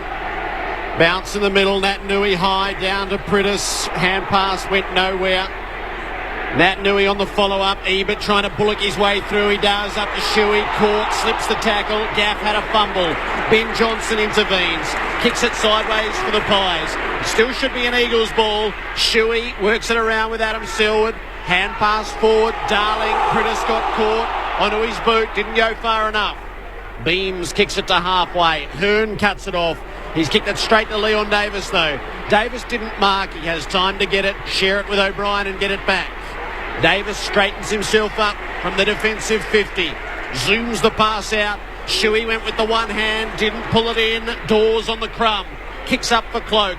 Traps the half volley. Rises. Thrown out of the way by McKenzie, who kept it in, and I reckon he might wish he hadn't. He gets it over the boundary now. In the tackle of Cloak. Adam White. Drew, Dean Cox wants to come on, but it's been some 15, 16 minutes where the Eagles, I can't stress this enough, only have had 2 on the bench. It's affecting their rotations. They've kicked the last 2, the Eagles. Collingwood lead by 7 points. At the boundary throw in, Natanui does hard work at ground level, but he threw the ball out, said the umpire. And he's been pinged, but his efforts have been sensational. Free kick goes to Pendlebury, who is 24 possessions prior to half-time. Up to Cloak on the bounce. Comes off his shins. He's thrown out of the way. Gathered by Gaff of the Eagles. His left footer down the line to centre wing. Tooby is there with Nikoski. Ball spills to Scott Selwood. Up the ground to Lacroix. And then bobbles about and goes out of bounds on the members' wing. It is 6-5-41 Collingwood. 5-4-34 the Eagles. And we've played 30 minutes of the second quarter. Thrown in, Jolly in front. Nat Nui tried to flick it to the back. Wellingham spins through the pack, sets to half forward. Waters goes back with the flight, takes the defensive mark. Cox is back on the field. The kick really should have come to him, but Waters goes longer in the Nat Nui direction. Jolly in front, Nat Nui the spoil. Marston took too long, dumped in the tackle of Goldsack. On the tidy up, Pendlebury opens the play up for Blair. Crosses the middle of the ground. Side bottoms on the burst. Marks, plays on, checks the kick. Dawes in front. And nothing Glass could do about it that time. Great vision by Blair. Just to look outside and just find someone who's free to get some time and space, because in this game it's so hot. If you make a poor decision, you are gone. Chris Dawes hasn't been a factor to this point, but has a distinct shot at goal here. Dawes twirling the footy on his approach. Through centre half forward. On the siren, Dawes gets it there. Sneaks it in at the right-hand post. And as does happen with the last of a term, it raises the Collingwood spirits. Their lead is 13 points at the main break. 7-5-47 to West Coast 5-4-34. So from 8 points down to 13 points up in that second quarter. Goal kickers 3 for Wellingham. Singles to Cracker, Brown, Dawes and Swan. For the Eagles, 1 apiece. Lacroix, Nat Nui, Pritis, Kennedy and Lynch. On Grandstand AFL here on ABC Local Radio, Grandstand Digital and Radio Australia, it's Collingwood by 13. Chris Grant, Mark McClure. Well, a sensational half of football played by two sides who are really, have earned their spot in the finals. One who's been the best side for a couple of years, and they showed in the second quarter why they are. Their first quarter was actually ordinary, I would think. They were stunned by the attack on them by the West Coast Eagles. Nick Natanui and Cox in the centre bounce just dominated in all those areas, and they pushed the ball forward, and they got a couple of goals, and it was actually 2 goals to 1 at quarter time. We hadn't seen the Premiers only kick 1 goal in a quarter. They're the best scoring side in the competition. Well, that was erased pretty quickly. In the second quarter, they kicked 5 or 6 goals to 3, and the last 2 goals to West Coast came in a rush, just little quick ones at the end there, and that was to Nick Natanui and also I think Lacroix was the other one who did it early. Did it just the last bit, but they were absolutely dominated because Swan was just spectacular and Pendlebury was absolutely magnificent at the centre bounce. But we've talked about Neon Leon a bit. We talked about him not being able to play finals. Well, that's erased. I can assure you of that. He can play finals. He plays down back, and he has been spectacular in the way he's controlled that defence, moves the ball quickly. And what he does, he makes the forwards move for him. The person who has the ball controls the ball and makes the decision where it goes. But no. Where Leon runs, you know that the forwards will move and the people will move for him, and he hits them with targets with his foot skills. On the other end, Glass has been spectacular down there. Hearn's been very, very good for the West Coast Eagles as well. And I really do enjoy watching them play, but they're too slow to move the ball. They're not daring enough. Their foot skills aren't quite as polished as the Pies, and that has been the difference in the second quarter, Chris. Yeah, I can't disagree with that. And the other factor too is that we just know that a champion team, they've got an inner strength that belies all in the competition. And the reason that they've been so good over the last 2 years is that they've got real inner belief. And all we saw in that second quarter was them overpower what's been a really brave West Coast Eagles team.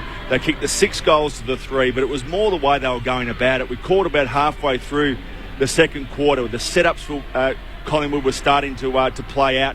They actually set up really well across the middle part of the ground to really restrict West Coast Eagles getting that fast-flowing play that they were getting in that first quarter. The other thing that's really just standing out too is that the real champions of the game, Pendlebury and Swan, they've just been dominant in that second quarter. To get to a half in a qualifying final and have 25 possessions that Scott Pendlebury's had, and it's the moment that he arrives. He just arrives at the right time in the contest. He spreads beautifully. It's almost like the play in front of him slows down. He gets the ball. He susses up what's going on.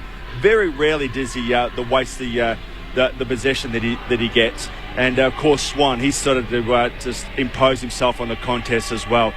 Cox is a concern. Nick Nat, while he's been very, very good in that first half, he's going to need Cox to be there for the remaining part of the game. It's just been a great contest. West Coast have been brave. Collingwood have been incredibly good in that second quarter. And now John Worsfold's got a task at hand to motivate his players for the second half. 50 possessions in a game is very rare. I don't know that it's ever been done in a final, and Pendlebury is on target, 25 to half-time. Phenomenal. It is Collingwood by 13 points over West Coast. 7-5-47 to 5-4-34. The sports update coming up with Steve Pearce after the latest from the ABC newsroom with Jean Edwards. Thanks, Jared. The federal government has indicated that Nauru is unlikely to be part of its new asylum seeker policy.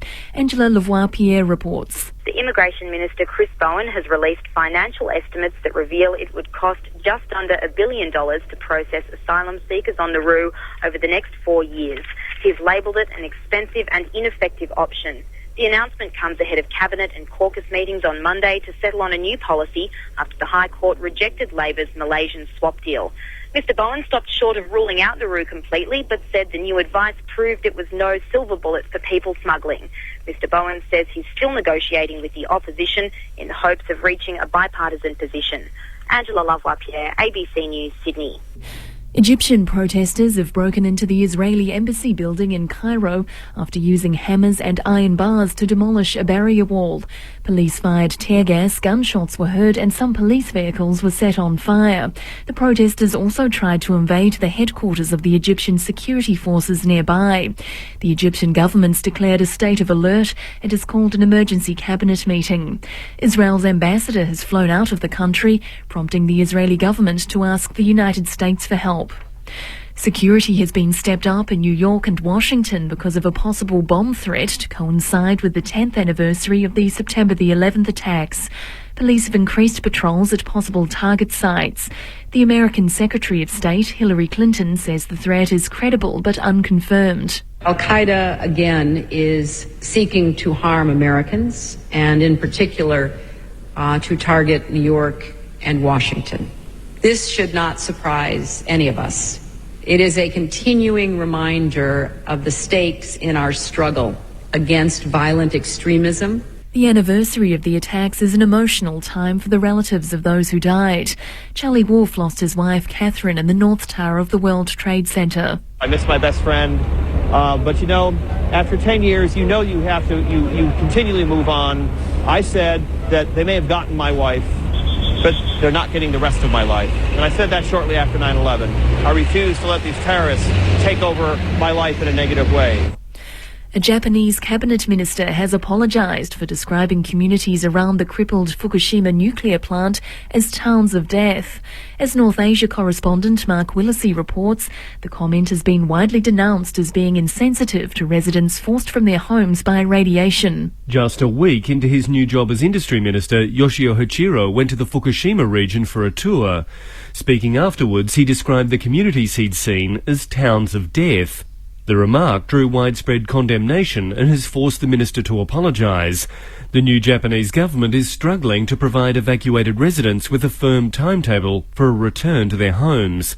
It's believed some contaminated communities will be uninhabitable for decades. Mark Willesee, ABC News, Tokyo. The Ethiopian Prime Minister Meles Zenawi has called for humanitarian corridors in Somalia to be protected by African peacekeepers. The BBC's Will Ross reports. Noting that not enough aid was reaching large areas of Somalia under the control of al-Shabaab, the Ethiopian Prime Minister called for humanitarian corridors to be set up urgently. Meles Zenawi said this would reduce the flow of refugees by enabling people to be helped at home. The UN humanitarian coordinator for Somalia, Mark Bowden, said the aid was increasing to all areas of the country, and he suggested any efforts to set up humanitarian corridors in rebel-held areas could jeopardise the progress being made. Share markets on both sides of the Atlantic have ended the week with big losses after the resignation of a European Central Bank official signalled more turmoil in the Eurozone.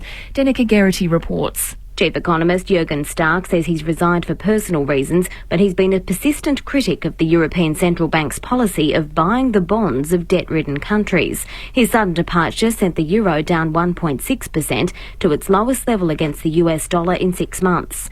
London's FTSE 100 index ended 2.4% lower, and markets in Italy, Germany and Spain all lost about 3%. Across the Atlantic, the Dow Jones shed more than 300 points.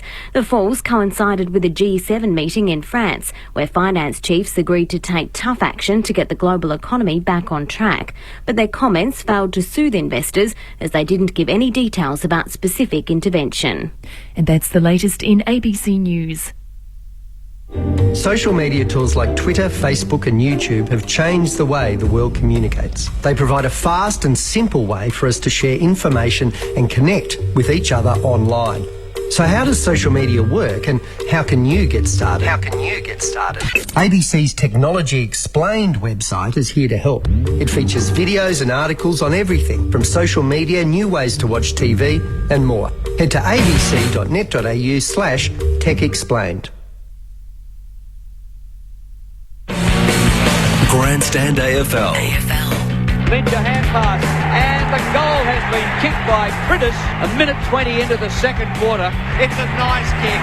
Willingham's at the back of the pack, and it falls neatly into his grasp. Right foot drop, punt, doubles up. Cox knocks it goal side for the Pies. Lee Brown onto it, got it to the boot, and flung it through pretty long. Cox from behind. Oh, it's taken by Willingham. He snaps the goal and gets his third. Cracker against the boundary, opens the angle, snaps over the shoulder and picks up Kurlebar. Take the mark at full speed. Off the Hearn, a square ball, gathered by Swan. Swan strolls to the goal square and gets the goal. And then knocks it further afield to Marston. Marston knocks it away from goal. A kick by LaCroix. Is it possible? From the boundary line and bounces through. Grandstand AFL on ABC Local Radio. So it's half-time in the first qualifying final at the MCG, with Collingwood leading West Coast by 13 points. Good afternoon, Steve Pearce with you on Grandstand AFL. Tonight, Sydney and St Kilda meet in the second elimination final at Docklands, with the winner to face Hawthorn next Friday night at the MCG. We'll get back to the AFL coverage at the MCG in just a tick, but first let's check what else is happening in sport. And first to Kandy, a lovely part of the world, I might say, where Jim Maxwell is watching Australia continue their dominance over Sri Lanka in the second test. Jim, early stages of the third day, and fair to say a significant moment for Australian cricket? Yes, it was. And in fact, both the left-handers have made their hundreds. And a short time ago, here's how Shaun Marsh arrived at his century on the boot. Marsh on 98, and they're crowding him now with a slip, short leg, man under the nose on the offside and a short cover. Randiv, last ball of this over. Can Marsh get to his debut century? Randiv around the wicket, and Marsh sweeps him to backward square and through mid-wicket, in fact. They're coming back with the second, and he gets his 100. Shaun Marsh, 100 on debut. He raises his bat, removes his helmet, and he is jubilant as Michael Hussey comes down to join in the celebration here. The 19th Australian to score 100 on debut, and the first to do it in a test match against Sri Lanka. Well, Jim, that's some achievement, isn't it? Just put that into context, to score a century on debut, especially with your dad watching in the stands. It must be a great moment for him. Yes, well, he's shown himself to be a cricketer of some quality for quite some time. It's just he hasn't had the consistency, I suppose, in his first-class cricket that the selectors would have liked. And with the Ricky Ponting absent on family duty, he's been given that chance. And yesterday, he came in and applied himself. It was an innings, as Michael Hussey described himself last night, of great concentration. And anyone who's seen Shaun Marsh knows that he can play. And it was a matter of him getting in and getting established. And he did that. And in fact, I think he was perhaps a bit more composed than Michael Hussey at times yesterday. He lost concentration. And today, having rather nervously slept on 87, that dreaded cricketer's number, he came out and very carefully went about the business of reaching his century. It was after Michael Hussey had got there after he overtook him. It was his 14th Test century. So it's been a significant partnership, a record, in fact, for this wicket, eclipsing Damien Martin and Darren Lehman's 206 made here 7 years ago in 2004. So they've added, as I look up at the board now, 231 for this wicket. Sean Marsh has shown a great temperament, excellent concentration, and if ever Australia are looking for a Ricky Ponting replacement, they've got it. Where he fits into the batting order when Ponting comes back is another matter, but it's something for Australian cricket and for Sean and his family to savour as he achieved this distinction of getting 100 on debut. Marcus North was the last man to do it. That was in Johannesburg a couple of years ago, another Western Australian, and now Marsh has reached 110. Hussey's rattled along to 130, and the score is an imposing 344. So they're pushing out to a lead of 200. A wonderful batting performance from Marsh, who looks so composed. He hasn't given a chance, and he just keeps on going with Hussey. Great, thanks Jim. Well, we'll keep in touch with Jim over there in Sri Lanka throughout the course of the afternoon with the cricket. Jim Maxwell over there. At the Rugby World Cup, 4 pool matches today. Scotland came from behind in the last quarter and out to beat Romania 34-24 earlier today in Invercargill, and just a few moments ago Fiji completed a 49-25 win over Namibia in Rotorua. France plays Japan a little later, and then the game of the day, Argentina and England meet in Dunedin. Australia starts its campaign against Italy tomorrow in Auckland. In the NRL, Brisbane hosts the Warriors in the second qualifying final at Lang Park this evening, kicking off at 6:30 local time. The third qualifying final between Manly and North Queensland gets underway at the football stadium at 8:30. And as usual, Julian Abbott will pick up the coverage at 5 o'clock for listeners in the north after the final siren at the MCG. In fact, 5:30 this afternoon. Check the grandstand website for all the digital and regional variations. Now to tennis, and defending men's champion Rafael Nadal is through to the semi-finals of the US Open in New York. Nadal cruised through with a straight sets victory over American 2003 winner Andy Roddick 6-2, 6-1, 6-3. And there's no Americans left in the draw after Briton Andy Murray defeated John Isner earlier in the day in 4 sets. So the top 4 seeds will meet in the final 4, with world number 1 Djokovic to face Federer and Nadal up against Murray. Also early tomorrow morning, it's women's semi-finals day with Samantha Stosur scheduled on court against German Angelique Kerber at around 8 o'clock East Coast time. Stosur is the first Australian woman to make the last 4 since 1984, when Wendy Turnbull did. And I caught up with Wendy just a few moments ago to talk about Sam's chances tomorrow morning. Well, you'd have to definitely go with Sam. Just looking at, if you look at the rankings, I think Kerber's ranked 92 in the world. So there's a huge difference in the rankings. Sam has come through some really tight matches against some tough opponents. So I think she's match tough. She's been in this situation before at the French Open. So she's the one with the more experience. And forget that, she's Australian. I would definitely have to go with Sam. So naturally, she's Australian and she's a fellow Queenslander. I wanted to win even more. But then, if Sam does come through, I and I think practically everybody else in the tennis world expect Serena Williams to beat Wozniacki in the other semi-final.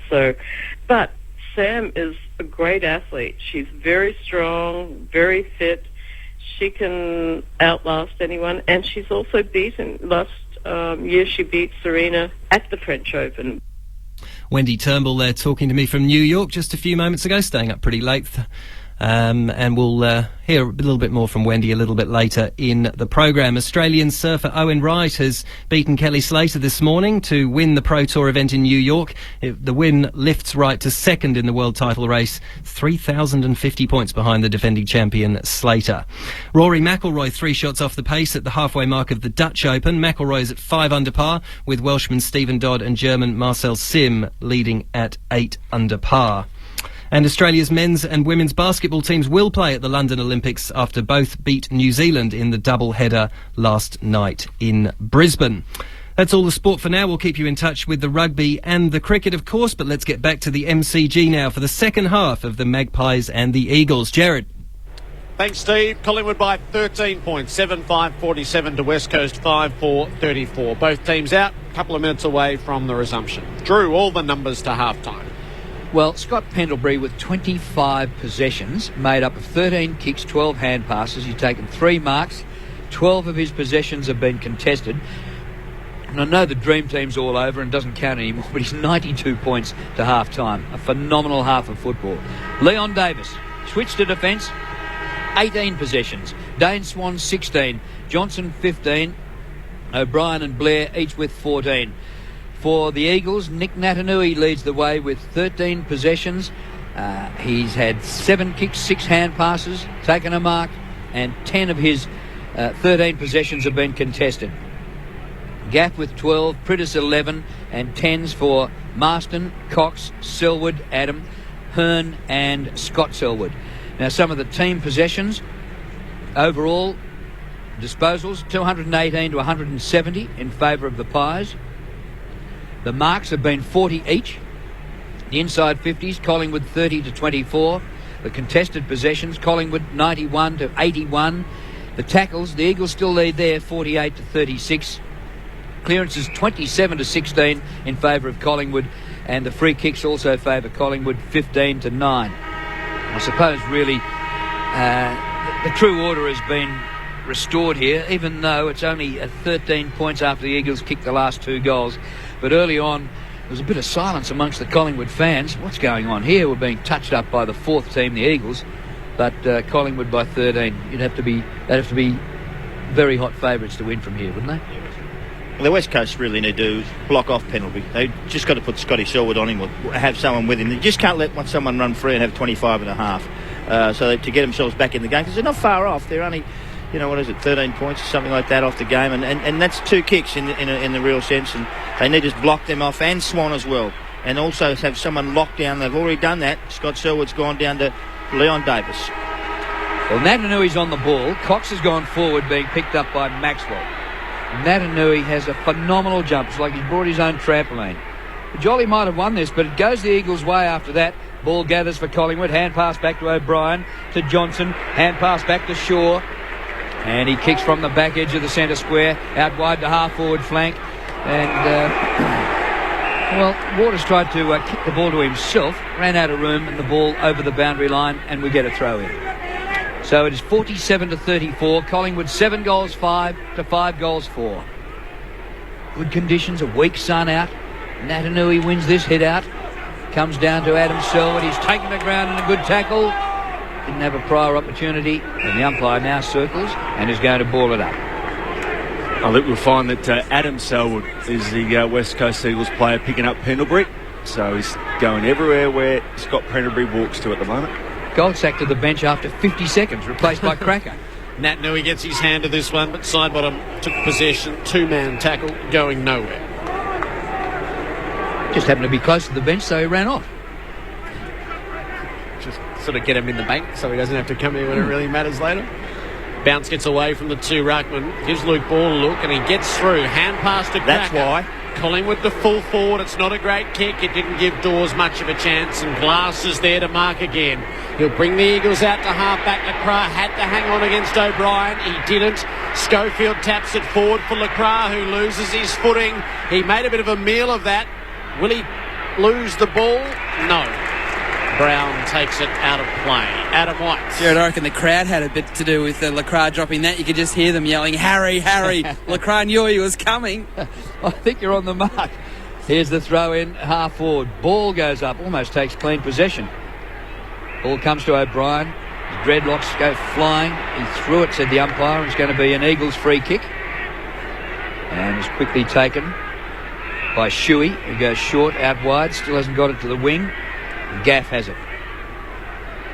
Terrific youngster in his first season. Andrew Gaff.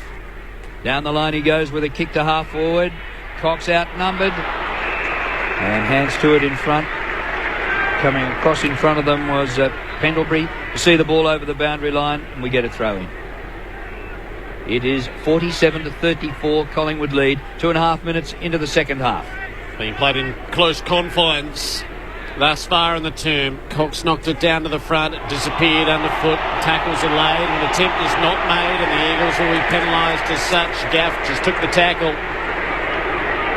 And it's holding the ball against him.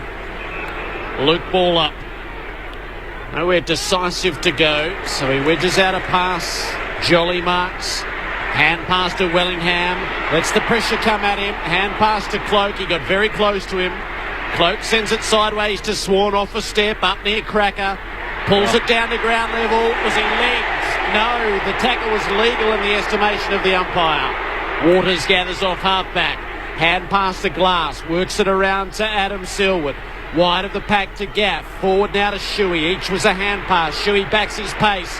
Has a bounce. Crosses halfway. Now he's turned away. Hand pass to Adam Selwood, who's taken as soon as he got it. So Shuey didn't do much to create the play there. In fact, he sold his teammate into a dead end. He couldn't go anywhere because Nick Nat knew he was hit by Nick Maxwell off the play, and he winded him, so he had nowhere to run and couldn't kick the ball to him. Here's the bounce near the logo. Great Southern Stand wing. Jolly wins the hit out down to Johnson. Out the back door it comes to O'Brien. Standing start kick. Not all that great. Taken by Waters. Flies away the hand pass. Mackenzie up towards half forward. O'Brien does well. Workman in front. Wins the ball at ground level. Well played, Harry. Hand pass away to Wellingham. Up the line he goes to Swan. Into Johnson. Johnson turns him inside out. And his pass nearly marked by Cracker. Then he might have been grabbed when he didn't have it. Regathers. Hand pass to Swan. And he comes to Blair. Blair penetrates the 50. Out wide though. Very wide. Too wide for Brown. And it bounces out of bounds. Down towards the forward pocket. Indirect, but they do play a boundary line game. Collingwood 7-5 to 5-4. Hasn't been much to tell of this term thus far. Not a score and barely a real foray at either end. Cox wins the tap. Prittis taken to ground. Ball is over him. And they'll do it again.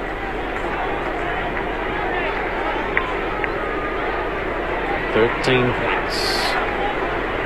Didak down on the bench going through his stretches. Ball doing the hard work around the pack, although he's dispossessed here. Shuey with a hurried kick. Kennedy needs to mark on the wing. He can't against Tarrant. Tarrant onto the footy. Hand pass to Leon Davis. Put it out in front of himself. Brought it in. Hand pass down the line to Ben Johnson, who'll bring it inboard. High to centre half forward. They all set themselves. Cox in front. Didn't mark. Falls the way of Blair. Hand pass to side bottom. Snap from the pack is good. No, touched on the very last line by Mackenzie. Split the uprights. And Mackenzie, with a despairing fist, made contact. And the lead is 14 rather than 19. Oh, first score, and he's kicked it straight up the middle, Hearn, right inside the centre square. It comes off hands to Ebert, to Scott Selwood, over his head to Prittis. Prittis a long kick, very quick movement by the Eagles. Lacroix in front, can't mark. Oh, but running onto a Darling, not a great hand pass, back to Lacroix, and chopped off by Maxwell, who just gets boot to ball. And there might have been a tackle in the back there, and there was. And the free kick goes against side bottom to Prittis, who wanted to play on. He does. Gets the hand pass away to Lacroix. One way, then the other. Hand pass back to Prittis. 40 from goal. They run into a dead end. He's lost it. Cracker finds side bottom. Here comes Cracker again. The kick towards the wing. Embley up. Can't take the mark. Spills to Beams. A kick across the ground and backwards. Hearn dives in but can't mark. High tackle. It's going to be a free kick Collingwood's way to Ball. He goes by hand to side bottom. It's been scrappy. Running onto this is Davis. Oh, handwork there by Gaff. Davis gathers. Hand pass to Beams. Hand pass on. And Blair kicks the goal from the goal square. Any one of 3 or 4 of them could have kicked the goal. Blair got in on the end of the chain. Collingwood 8-6, 54. Lead the Eagles 5-4, 34. Well, it's just their movement of ball. Their quick movement of ball. And Luke Ball just got it on as quick as he could. And Leon Davis in flight with the ball, ran with the flight of it from half-back, backed himself in, ball spilled, he was back on it again. Quick hands, straight away, and another quick hands, and then an easy goal, excuse me. They are just spectacular at running the ball from half-back to half-forward, and they'll continue to do it. When you just give them some free space, it's too easy. Mark McClure on grandstand AFL. The lead is as far as it's been at 20 points. And it's a little ominous for the visitors now. At the bounce, Natanui again towards Shuey. He didn't take it. Scott Selwood sat on when he did. A secondary bounce is ordered. Australia 3 for 357 in the cricket. So Hussey and Marsh still in occupation. Out of the middle, Swan fashions out a kick. Hearn cuts it off at centre half back for West Coast. He's up to look for options. Likes the look of Butler. Out on the members' wing. Marks and plays on. Measures off the kick for Ebert. Ebert had a peer inboard. Saw Marston, who now stays more down the line. Ebert goes longer than that. In the Kennedy direction. Spoil made. Lynches the crummer. Hand pass to Adam Selwood. To Lacroix. Now to Marston. And he'll kick it out on the full. They needed a better result from that. They're marooned on 5-4 against Collingwood's 8-6. If the Eagles lose, they'll have to play an extra final, but at least next week they'll go back to Subiaco to take on Carlton or Essendon. But here's Collingwood running out of defence. Ben Johnson, that's a beauty, finds Cracker. Floats the hand pass over the top to the skipper. Maxwell gathers in between halfback and wing. Puts the hand pass out in front of Cracker. This is linked to the ground stuff by Collingwood. Comes to Beams, to Didak. Not a great kick up towards the 50. But a tackle. Spills the ball in the direction of Cracker, who goes for goal and nails it from 50. Andrew Cracker kept on coming and coming. Gets his second goal. And Collingwood looking the goods now. 9-6 to 5 goals for. From the defensive goal square, from one end of the ground to the other, they almost toyed with the opposition then. Each player on the Collingwood team summed up the situation beautifully. Leon Davis held the ball, ran it from the goal square to get it to Ben Johnson. Ben Johnson saw all the space in front of him. He took it and ran and bounced to the 50-metre line, gave it over the top again by drawing a player. Maxwell then gets the ball. He looks to kick and thinks, hang on a minute, Davis or Cracker has run through the middle of the ground. I'll handball over the top to him. Just a great team goal and a great finish by Cracker. Collingwood by 26. Prentice out of the middle for West Coast. Not a great kick. It falls in short at half forward and Shaw is onto it. Hand pass to O'Brien. Kick to the members' wing for Sidebottom. Inboard hand pass to Swan. Forward of the play for Pendlebury. Back for Swan, who kept coming. He fumbled and it breaks down for a moment. Has to give it to Wellingham, who loses it. Prentice for West Coast. Through Darling and Marston. Now to Scott Selden. Schofield can break the play through the wing. Runs his full measure. Kicks for Lynch. Sets himself. Tarrant brilliant into the pack. Didn't mark but brought it down for O'Brien. And he kicks out for the wing. Heath Shaw and Swan with Darling running interference.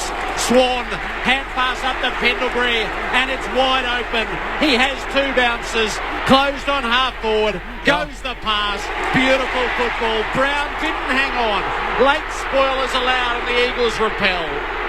Gee, it was close enough to a mark. Comes to Selwood, hand pass to Natanui at half-back. He beats a tackle, gets the kick up towards half-forward, but O'Brien for Collingwood takes the mark.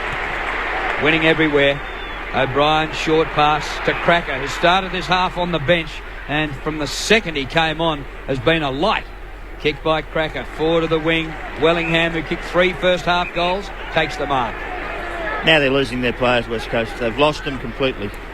They're just using at ease, and their powerful skills and their good running is killing them. Wellingham backwards 40 metres to O'Brien, who had to get on his bike to beat Darling, and kicks further across the half-back line to Maxwell. 60 plays 34, Collingwood in front, 11 and a half played third quarter. Kicked by Maxwell, he leans back on it, not good for the forwards. Almost Kennedy in the same direction as the ball, but no mark. Socket away by Tooby was good. Ball spills to Lynch. Hand pass out in front of Gaff. He runs onto it and kicks inside the 50. O'Brien again. An impenetrable wall, Harry takes the mark. Hand pass to Shaw, across the half-back line to Ball. Ball, he can play on for Jolly. Takes it overhead. Wellingham has made some ground down the field. Jolly was a bit slow to turn and look up. Now everybody is manned up ahead. He'll kick in the cloak direction. Hasn't been a big factor. Into that pack. Jars it free. Pendlebury releases Wellingham. Pulls the kick out in front of Didak. He'll sweep on her in the pocket. Snap it goal. It's not quite on Didak. It bounces away out of play next to the behind posts. Looked as though they wanted to get him into the play. The kick outside the corridor, out wide. He's kicked some goals from out there, though. Now tuning up. Thrown it in the left forward pocket. Brown against Cox. Neither laid a glove on it. Shuey coming through. Dead end. Two-man tackle. Released it. Beams takes it. They take him. That was hard and high and free kick. Dane Beams to rise with it. Andrew Embley throws his head back. I'm not certain about that. He ducked his head into that area. He didn't actually touch him in any area, and the umpire called it from 40 metres away and couldn't see it. It's a tough angle for Beams with the resulting free kick. He's scoreless so far. But around the sticks, he's kicked 21-8 this season ahead of today. Beams starts his approach from the boundary. He'll deliver a goal from 44 metres away. It's out across the face and on the full.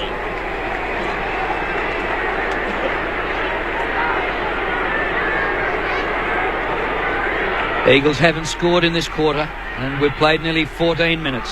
Collingwood 9-6 to 5-4. Glass with the free kick. Lynch drops a mark at the back of the pack.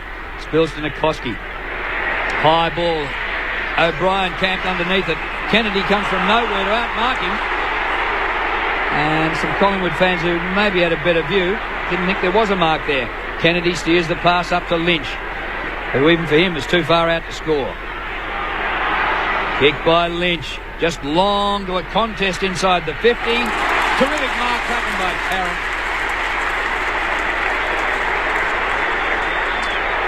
Gee, they're looking good all over the ground.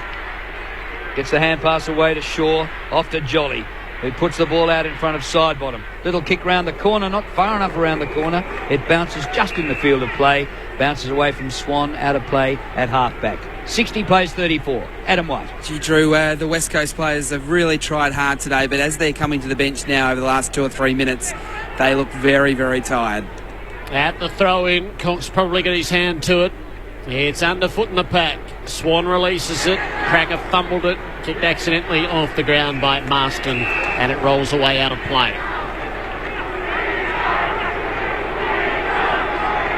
So the movement just a little slower across the field halfway through the third term. Jolly and Cox at the boundary throw-in. Cox to the back. Scott Selwood dragged off his kick. It fell in short. Swan pulls it clear. Out near Ben Johnson. Took a little while to gather, but delivers down the line. Bouncing ball. Glass will beat Dawes to it. Has to break through Brown. Well done, Dawes. Dawes threw himself at it to try to intercept. He didn't come up with it. Embley to Schofield and Cox, and back to Schofield. This is defensive side of the middle for West Coast. Better hand pass to Scott Selwood. Kicks on the turn, up to the 50. Four-man pack. Nikoski's the crummer. He had more time than he thought. His kick lands in short and fell onto the chest of Lecras. It is paid as 15 and thus a mark. Oh, maybe that's 15. 10 mark. Yeah. But it does give Mark Lecras this shot at goal. Ever so slightly right of centre. To give the Eagles their first score of this third term. Cheers for Harry O'Brien. What a game he has played. 22 possessions. Mark Lecras, one of the sharpest shooters there is. From 40 metres out, the drop punt is good. The Eagles peg one back. They're down by 20. 6-4-40. Collingwood 9-6-60. Well, that was against the trend, and it was a little bit of a fluky kick that hit him on the chest. Doesn't matter how you get him. It doesn't care. No one cares. No one worries about. They don't write how. They just write how many. And Lecras put that one through. I just want to praise the Collingwood defence. They have been spectacular. Harry O'Brien, Tarrant, who holds up his end, Maxwell, who hasn't played for some time. They are, and Shaw, who hasn't played for 8 weeks. They are just full of running and powerful and strong, and they just move the ball so well. That's why the problem is with the West Coast Eagles. That's why they can't penetrate. Well, the Collingwood chant going up around the ground. It's only the third quarter. Is it a premature celebration? 60 plays 40. Cox back in business in the ruck in the middle. Works it down to Adam Selwood. He's on all fours, can't get it out of there. Something went on there. He jumped up and had a go at Wellingham. They chested each other right in front of the umpire. Like a couple of seals. Yeah. Umpire McBurney nearly got in the way of the chesting. He bounces it. Knocked out of there by Ball. Free kick Collingwood's way. Goes to Jolly. Little hand pass to Swan. Nobody on him. He's played his whole career with nobody on him. He kicks inside the 50. And that is a mark. Umpire. Yes, it's paid to Cloak. 45 out. Didn't hold it for a week, but controlled the ball. He's done a good job today, Mackenzie. I know Glass had him for about half of the second quarter, but he's been with him every step of the way. It's been a good final by a young key defender on the best contested marking player in the competition. Well, he hasn't scored even anything. 62 goals for the year. Got donuts so far, and this shot for goal is home all the way from close to 50. Collingwood 10-6-66. Eagles 6-4-40. He hasn't had a lot of ball, Cloak. He's only had how many possessions he had there? Drew, he's had, 6? So that was his 6th touch for the day. Yep. So Mackenzie can certainly hold his head high. He's a fantastic player, Travis Cloak, when he's on song, but Mackenzie's done a terrific job. But Cloak, being Cloak, he's always going to stand up at some stage. He's crashed packs. He's made it open up for the other forwards. He's done that role, just hasn't touched a lot himself, but he's gone back and banged it from 45. Adam White. Jared, a shake of the head from Dean Cox. He's been taken off the field by the medical team, and they've got to make a big decision on this. I believe an ankle injury, whether he gets subbed out or whether he has another crack, but it doesn't look good. Collingwood by 26. Adam Selwood to Scott Selwood in the middle, then off to Prittis. The kick is a loose one out to the wing. O'Brien has it scouted for the Pies, tries to push away. Has to hand pass to Sidebottom. Backwards to Heath Shaw. Kick not great. Didac couldn't mark. Wellingham goes the bump on Waters. Prittis up onto the loose ball. Hand pass to Marston. West Coast to half forward. They set themselves. Kennedy spoiled again by Tarrant. Darling at the drop. Can't gather. Goldsack will see it out of play. Whitey. Amazing scenes here as Dean Cox puts the red vest on, so he's out of the game. I'll tell you something else that I saw shortly. Thrown in, 55 out from the Eagles' goal. Swiped forward by Nat Nui. Shaw and Darling and Goldsack stack in. Nothing. Whitey? Yeah, it was. There was a fight starting between Lacroix and Wellingham. Pendlebury was not on the field at the time. He yanked Wellingham off, pretty much pushed him into the bunker and said, "Get off, I'm going on." Here's the bounce. Won by Natanui, but it's sharked by Swan. Gets the hand pass away and a little kick towards the boundary line. Bounces just about right on the line, and we get a throw in. I wonder whether the fact that Cox has been subbed out is a concession by the Eagles. This game is gone, and they'll save him for the semi next week. Are they out of it totally? 26 behind? It's a long campaign. Lee Brown wins the hit out, but straight down to Nikoski, who kicks the goal, but the whistle had gone. Nikoski kicked the goal, but it's going to be a Collingwood free. Drew, it's a long campaign. There's no good killing someone this week if you've got another couple of weeks to run, and they should do exactly the right thing by him. Yeah, he's played every game this year, Cox, even though at different times he has had a bit of a battle to get through them. O'Brien kicks from half-back flank up towards centre wing. A pack gathers. There's no mark. Cracker first in there, and he is swamped by Eagles players. The umpire will bounce it right near the logo saying Melbourne on the members' wing. 66-40, Collingwood lead. 21 and a half played in the third quarter. Thumped into the turf. Nat Nui wide of the pack. Pendlebury had the track on it, although Marston wrapped him up. Bull wrapped him up. And we'll try again. 3 goals to 1 this term. We have hit time on of it. Substitute confirmed on the boards. With Cox out of the game, Scott Selwood from the stoppage up to half forward. They did fly in. Ebert got highest, didn't mark. Marston's onto the crumb, dabs it into the pocket. Kennedy with the run, and had his head ripped off by O'Brien. And Josh Kennedy will rise with the free kick. I don't think even the one-eyed brigade would be arguing with that one. Blue was robbed. Kennedy's close in. He doesn't play on this occasion, having made that blue in the second term. 25 metres from goal.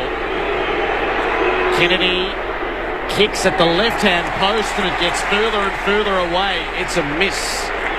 And it leaves them still down by 25 points. Josh Kennedy, 1 goal, 2 today. He's sure, looks as though he benefited from his trip to Arizona. He kicks out towards the Great Southern stand side. It clears the pack. It comes to Beams. Hand pass into Swan. And they're off and running. To Pendlebury, back to Swan. Back to Johnson. Ben Johnson gets round on his left and kicks to centre half forward. Jolly. Bouncing ball. Fumbles. Flips up a hand pass to Ball. Short pass is good. Swan kept on coming, but he dropped the mark at his bootlaces just inside the 50. Pritis has got him. Oh, Swanee, I think you might be holding it. You are. Free kick to Pritis at centre half back for the Eagles. 10-6-66 to 6 goals, 5-41. It is a shocker. Taken here by Didak, who penetrates the 50 and finds Beams. Beams about 40 metres out from goal. Now they're getting too careful, the Eagles. They're far too careful. They've been blown away. They can't penetrate their forward line, can't get into the 50, and they're making bad mistakes by trying to chip short, wide and quick, and you can't do that. You just got to take your time, hit the targets properly. Swan jogs off. He's gone ahead of Pendlebury, 30 touches to 29. The 24-minute mark of the third quarter. Not a bad day's work. Beams gets to about 45 out, kicks for goal, across the face, through for a minor score, which makes Collingwood 10-7, leading the Eagles 6 goals, 5. The margin is 26 points. Hearn down to collect. He has the kick in. There just is a sense of acceptance about the Eagles at the moment. Long and strong with the kicks. Schofield up, didn't mark, but he does have the ricochet. Hand pass fires wide of the pack to Embley. He was nudged off his kick. It spewed wide and bounced out of play. Good chase by Didak. On the southern wing to be thrown in. Lynch up to participate in the ruck duties. Jolly wins this down to Cracker, who breaks as soon as he got it. Delivers a searing ball up near Dawes. Spoil made by Glass. Dawes stays in it with a tackle. Pulled it in. Now he's got to release it. He did. He was dogged in the fight. It's out over the boundary. 60 out from the Collingwood goal. And Dawes just down as the pack broke up. The umpire seeing no need to intervene. Thrown in. Jolly to the front of the pack. Embley's dispossessed. Wellingham coming through. Released it. Didn't create anything. They still go on over a skittling ball. Pritis hand pass to Shuey. Stepped inboard for Darling. Floats it over the top to Marston. He's got a little bit of room in which to move, although it's shut down quickly.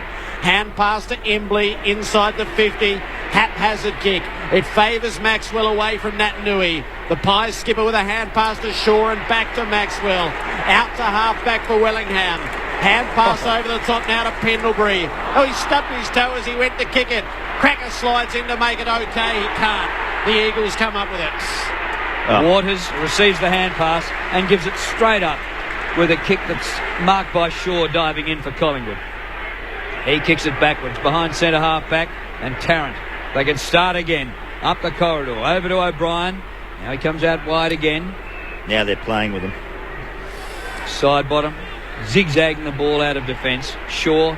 These defenders all getting a heap of touches now. And Maxwell. Well, they've lost their forward line completely, West Coast. They have no structure there at all. There's no set-up for a tall or small or anything. They're just all over the shop.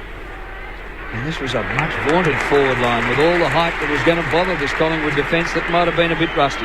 That was a beautiful kick out of defence. And Cracker's had a terrific third quarter. He marks, kicks it back again to Shaw. Shaw comes into centre half back to O'Brien. Now this is about 8 or 9 kicks and marks in a row by Collingwood. Just getting their breath back at the 27.5-minute mark. O'Brien now goes for distance and kicks up short of half forward. Lynch with one hand, not enough. Taken by Cloak for Collingwood. His kick goes nowhere. Ball comes to Shuey. He takes him on and is caught in the tackle.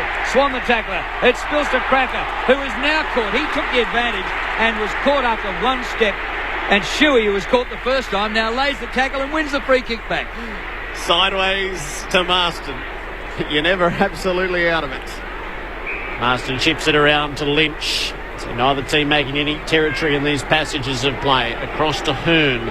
Lacra's just come from the bench. So about 15 metres gathered at half-back. Up now for Waters. Defensive side of the middle. With the seconds ebbing away in this third term. Butler is the link. He's at halfway. It's pretty static ahead, so he has to kick it high and hope Ebert can get into it against O'Brien. He can't. The defender lays the fist on the footy and gets it out of bounds. 67 plays 41. Mick Malthouse patrolling the boundary line. Boundary throw in. Taken by Johnson. He's an unsung hero in this Collingwood team. His kick up towards midfield. Chopped off by Waters for the Eagles. A high ball to full forward. Maxwell judges well and takes the mark. And look at the space out here for Shaw, who takes the mark at right half-back flank. He's got Didak at centre wing, who takes a chest mark. Absolutely killing them now. They lead by 13 at half-time. They now lead by 26. He's come backwards. It's in the hands of Swan again. Up for his 31st disposal. Pendlebury 30. Back to O'Brien. He's not that far behind him with 26. Kick by O'Brien to half forward. Punch forward by Glass. Ball close to the boundary line. Collingwood pretty much have wrapped it up in that third quarter. 26 doesn't seem like a big lead, but by gee, they look the winners. Collingwood 10-7-67 to the Eagles 6-5-41. In that quarter, the Eagles managed just one goal and the Pies added 3. So it's been a low-scoring game considering the scoring capabilities of both these sides. And it's a 26-point lead to Collingwood. Wellingham's kicked 3 goals, all in the first half. Crackers kicked 2. The rest have come in singles to Blair, Brown, Dawes, Cloak and Swan. And for West Coast, their goals, few and far between. 2 to Lacra, 1 each Natanui, Priddis, Kennedy and Lynch. And Dean Cox subbed out of the game injured, which is a story for this afternoon and for next week. This is all unfolding on Grandstand AFL here on ABC Local Radio, Radio Australia and Grandstand Digital. What makes a good V8 race driver? From Bob Jane and Peter Brock to modern-day legends like Mark Scaife and Craig Lowndes, these drivers share 3 things: natural ability, fearlessness and ambition. Now 40 of these fearless drivers are profiled in the ABC book V8 Legends by Paul Gover. Available now for immediate delivery from ABC Shop Online and ABC Shops and Centres. Grandstand AFL. Hand was there by a gap. Davis gathers, hand pass to Beams, hand pass on, and Blair kicks the goal from the goal square. But a tackle spills the ball in the direction of Cracker, who goes for goal and nails it from 50. Andrew Cracker kept on coming and coming, gets his second goal. His kick lands in short and fell onto the chest of Lacra. It is paid as 15 and thus a mark. Mark Lacra, one of the sharpest shoes there is. From 40 metres out, the drop punt is good. The Eagles peg one back. He kicks inside the 50. And that is a mark up high. Yes, it's paid to Cloak. 45 out. Got donut so far. And this shot for goal is home all the way. Grandstand AFL on ABC Local Radio. Collingwood buying 26. Chris Grant and Mark McClure. Well, it was a dominant display in that quarter. In fact, there wasn't a lot of highlights as far as the game were concerned, but the champions just arm wrestled them. They strangled them basically, Mark, didn't they? They put enormous pressure on them. They couldn't get it inside 50, the West Coast Eagles, for an enormous amount of time. In fact, it took 7 minutes to get the first goal of the third quarter. So there was no high spectacle as far as the people watching and listening for the third quarter today. But the West Coast Eagles, they've got a job in front of them because their number one ruckman in Dean Cox has been subbed out, and that's going to be a very, very difficult hill for them to climb. Sure is, and the power of the Pies defence really impressed me, Chris. I mean, when you have a defence like that and your structure of the West Coast forward line falls apart, it's impossible to kick a score because all they do is deny you the ball. They just chip it around, hold the ball and drive you insane. And that's exactly what they've done to the forward line. I tell you who did bounce up was Selwood. Took over Pendlebury, cut him back to 5 possessions for the quarter, from 25 possessions in the first half to 5 possessions in that quarter. Good job. Some of the things that they needed to do. Nick Nat knew he's played in the forward line the whole time, and he's just being run around by Maxwell. Maxwell knows the caper pretty well. They've got a real problem around the centre of the ground that even when Nick was winning the ruck and Cox was winning the ruck, the Smalls weren't winning. After the 15-minute mark of the first quarter, when they dominated that area, it's been the Pies all the way through, with Pendlebury and Swan and Johnson. Johnson is an incredible link player who runs the ball from half back to half forward. Really saw a lot of him that quarter, moved the ball very well. They didn't actually want to kick 20 goals that quarter. What they wanted to do was dominate the ball, hold the ball, and just move along quite nicely and just win the game and kill the opposition's spirit. And I think they did that quite comfortably. And Jared called at one stage, they put the cue in the rack almost, and they have at this stage. They can't push forward. They know it. They fall apart. And the game is virtually gone to a standstill. Well, 100-plus almost possessions to Collingwood in front at three-quarter time. And that's significant. That just means that they're totally controlling the play. They just have not been able to get their hands on the ball, the West Coast Eagles, in the third quarter. And the signs at half-time were ominous because they're up by 50 possessions at half-time. They've increased that to almost 100 now. And the uncontested possessions, there's just a significant gap there as far as the two teams are concerned. Collingwood have got 207 uncontested possessions. West Coast Eagles 133. That's about 70 possessions behind in the uncontested stakes, and that's really just been run off their feet. They were very brave in the first half, the West Coast Eagles. They've been very close statistically in the contested possession, which would really please the West Coast Eagles supporters and their coaching staff. When it gets out in space, those the brigade of Swan, Pendlebury and Blair, they've just been overwhelmed. Now's not time to stop playing if you're the West Coast, because you've got to prepare for next week and get yourself right. So you've got to get a little victory along the way somewhere. Play on your man, try and beat your man, try and do the things for the team you possibly can, and do everything you possibly can to finish the game off well, because if you drop off now, it doesn't stand good. It doesn't stand you well for next week and your position and what you're going to do the following week. And everyone's watches, everyone understands, and everyone knows for your reputation as well. And they've also got to remember too that at three-quarter time in a qualifying final, they're 26 points down. And for all of Collingwood's dominance, 26 points on the scoreboard means that they've actually been in the game in certain aspects of it. So West Coast Eagles, they're not without a chance of actually winning it. But if they don't win it, you're right, Mark, they've got to be close. They can't let it balloon out to 50-plus points. They've got to go back to West Coast next week and put in a really good performance in a semi-final. Into the final term we go on Grandstand AFL. Collingwood by 26 points. They'll come home to their stronghold at the city end of the grounds. Ball had the first look at it in the middle, and he works a hand pass out. Nat Nui stole it. He launches it up to full forward. Lynch wrestles and marks. Finally got himself free of Tuvey, who gives him significant weight and height, and takes a mark deep forward. And as we said, Jared, kick this 20 points. It's 20 points the difference. It's an extraordinary close game considering the overwhelming possessions. There is an angle. It shouldn't trouble Lynch, and it doesn't. The first of the final term goes the Eagles' way. They hang around. They're 20 points down. Adam White.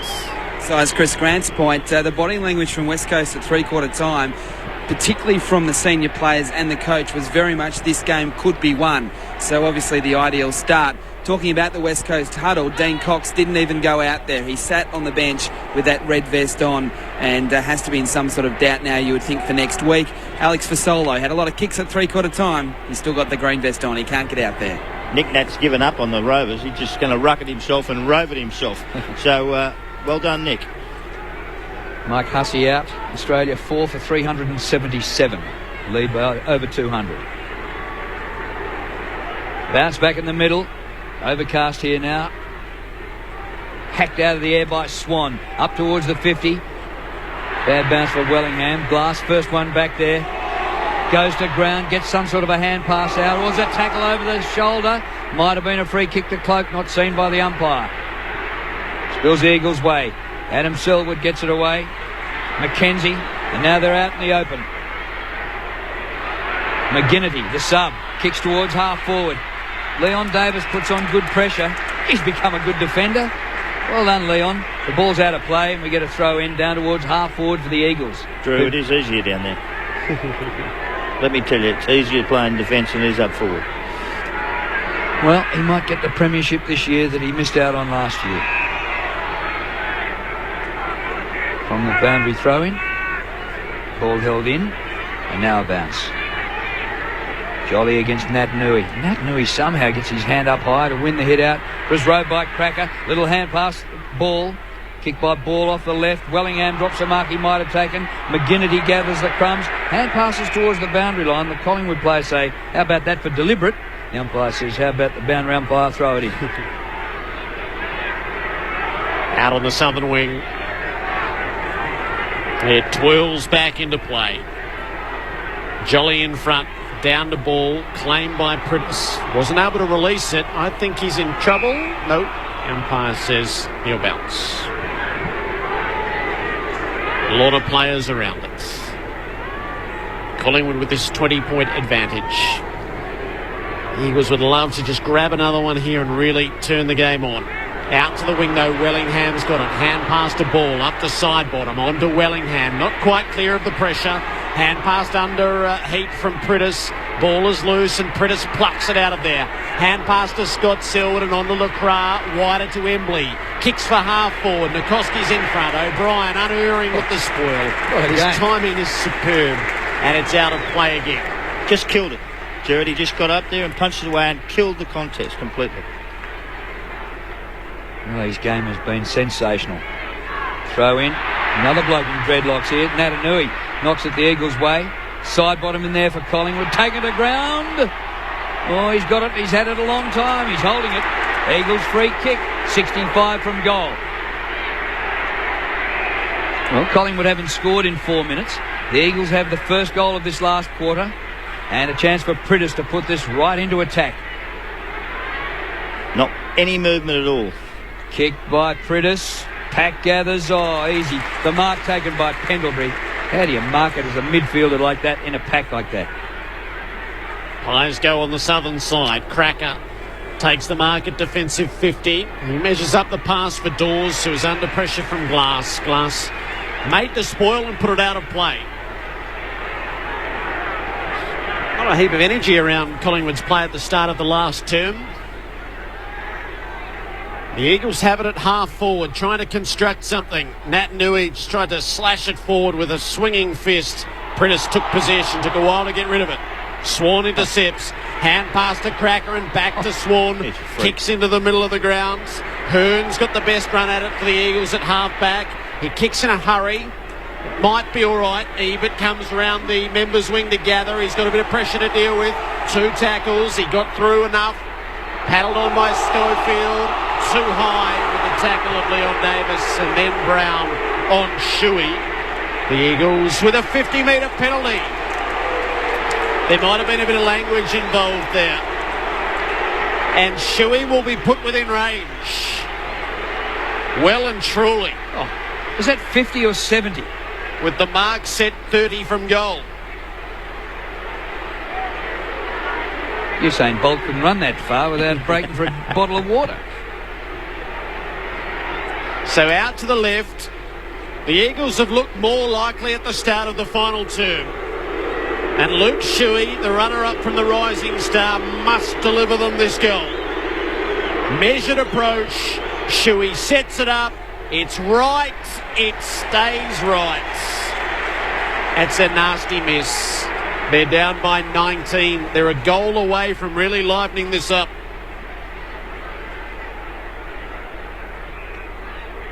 Davis works it in. Wellingham. Back to Davis, who advances the ball up towards the defensive 50 to Pendlebury. Back to Leon Davis, building on his stats here. Up to 24. Has a couple of bounces. He's going towards the great southern stand side, and he's sure saying, come this way, I'm a mile in the clear. But he went southern stand side to Tarrant. Kick by Tarrant over the wing. It's punched forward by the Eagles. It comes to Dawes. Now to Tuvey. To Ball. To Beams. Hand pass backwards. Side bottom blindsided. Holding the ball. Embley got him red hot. The umpire didn't pay holding the ball. It's going to be a ball up. That's 2 or 3 times today that's happened. Not certain it's right. I'm trying to reward the tackler a bit, aren't you? I thought so. Forward of the middle for the Eagles. At the bounce, Jolly will get his hands to it. Matt Nui on the follow-up, though, trying to spin out of a pack. He lost it, and O'Brien succeeds going the other way. Sets it out to half-forward.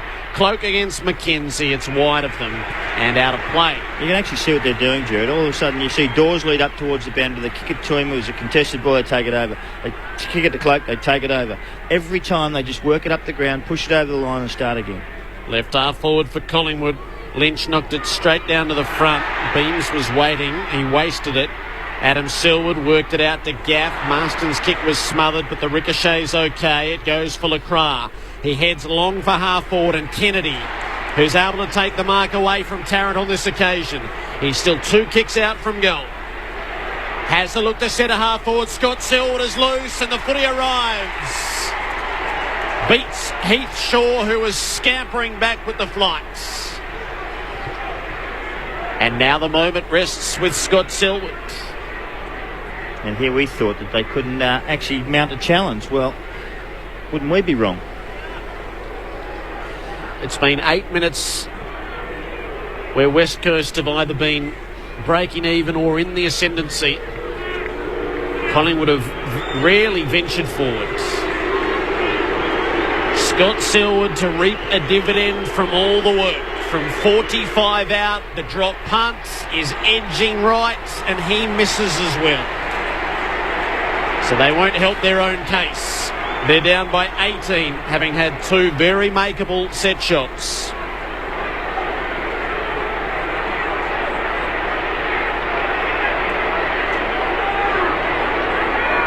Lunch in the cricket, 4 for 378 Australia. Kick in, punched out of bounds. Marsh unbeaten on debut, 130. Kawaja not out 1, and Hussey was out pre-lunch for 142. Boundary throw in. Half forward for the Eagles. Worked down by Lynch. He receives the hand pass back from Marston. A high ball to the full forward. It bounces. Chance for Kennedy. Oh, he has a fly hack and missed it. At an airy. Taken away by Maxwell for Collingwood. Doesn't clear the area. Close to the boundary line. Embley at chance. With him Goldsack. The ball over the boundary line and a throw in. About 35 metres around from the behind post. 67 plays 49. 3 straight kicks the difference. Haven't played 10 minutes in the last quarter yet. It's an unusual phase in the match. Lacroix tries at the stoppage. Nikoski got it, kicked it up in the air. It won't go 15. Spiked down by Shaw. Swan pulls it in. He's tackled. Releases the footy out toward the boundary. It's just a scramble out there. Ben Johnson's kick didn't go far. Adam Selwood's kick was smothered.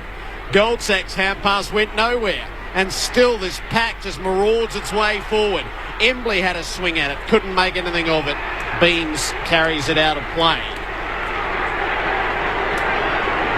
I don't know exactly what to make of this.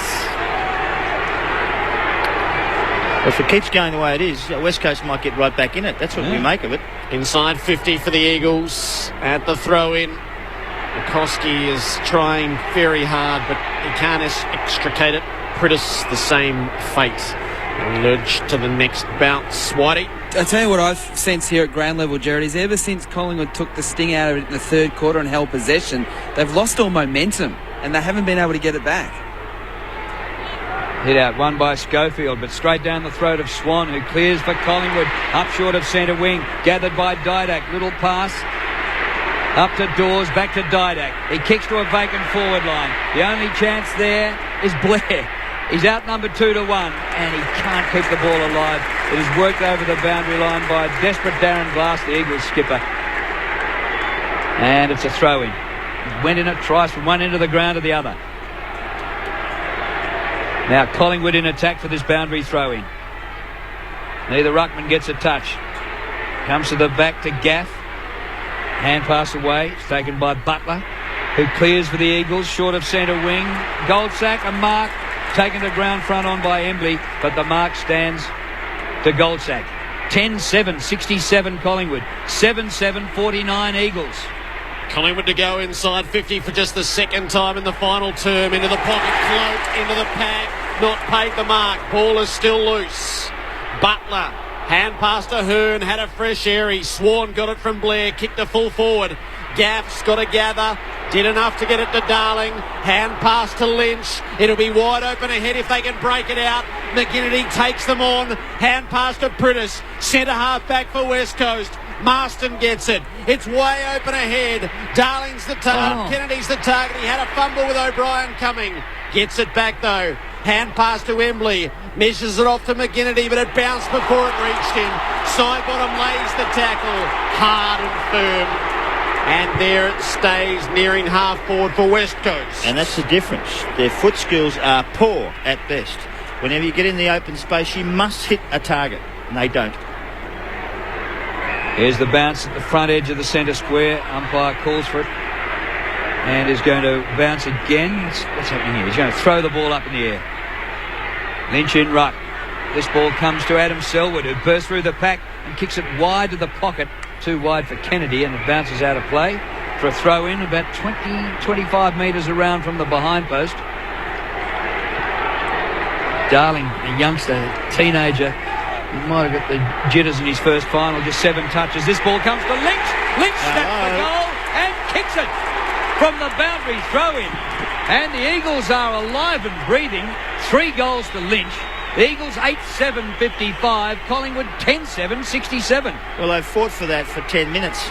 Got it into their forward line. Then it went up the other end, and they actually defended extremely well, and they pushed it back up forward, and they just kept it inside their 50 and pushed. And all of a sudden, the game's starting to break open for them. They're right in this. Is 12 points, 2 kicks away from having a home preliminary final. And this is an incredible position because they looked out of it halfway through the third quarter. They were gone. Out in their feet. Now the Pies, they look absolutely ordinary. They don't know what to do. They can't get the ball in their hands, and they just cannot move it forward. Mark McClure on grandstand AFL. It's Collingwood by 2 goals. Can the Eagles get some momentum from it? Nat Nui spiked it forward. Side bottom did the same. Wellingham got it. Hand pass to side bottom. Kicks inside the 50. Didak makes a run at it. It bounces away from him. Waters swats it further down the field. Ben Johnson's up to gather it. Runs at the 60. Sets it into the pocket. And Beams takes the mark. They could use a settler. Yeah, nice steady play by Johnson. Smart, steady play. Got the ball in the open. Saw Beams on his own and just flipped it up nice and easy so no one would kill him, and took an easy mark. But that's clever. You don't have to bang away all the time. It is a difficult shot at goal. Dane Beams hunched down over the footy, outside the boundary. At every bit of 45 away from the target zone. Beams gives it the right foot drop punt. It's narrow all the way. It's a behind, so the margin is 13. Adam White. Things are changing here down at ground level for Collingwood too, because Chris Tarrant's been on the bench for a while, doing some run-throughs. The medical team looking at him. There's something not quite right with him. Some worries for Collingwood, no doubt about that. That was their first score for the quarter. It took 15 minutes. And Lynch takes a good mark at half-back for the Eagles. Great Southern stand side. 68 plays 55. 13 points the margin. Kick by Lynch towards a pack at half forward. There's no mark. Comes down to the front. Pritis becomes the tackler. And another stoppage. And we get a bounce from umpire Dean Margetts. Overcast here at the MCG. We had rain pre-game. Periods of sunshine. Quite a stiff southwester breeze blowing. Jolly wins the hit out. Ball comes down to Ball. Up to Didak. Might have been held before he got it. Dishes it out to Beams. To Pendlebury. Pendlebury's kick towards the 50. Punch down to the front. Row by Cracker. Hand pass to Swan. He goes for goal. And missed it to the right-hand side. Swan's had 38 touches, but he would have loved that to have been a goal. The margin is just 14 points, 10-9 to 8-7. And Sidebottom going past him too. He elected to kick, and Sidebottom was only 20 metres out from goal if he had given it over. We've just passed the halfway mark of the final two. This 14-point margin. Butler to kick in for West Coast. They put their numbers out on the southern side. Butler into the pocket and he delivers in that direction. Up will go Adam Selwood. Brought it down, but Beams is the crummer. He was held up as soon as he got it. Wedged out of the pack the Eagles' way. Marston, Adam Selwood was impeded in his run at it by Shaw. No free kick. It's out of play. He can just mug blokes and get away with it. It's a clear free kick from the other side of the ground. Umpire didn't see it that way. Magpies just attacking side of the middle.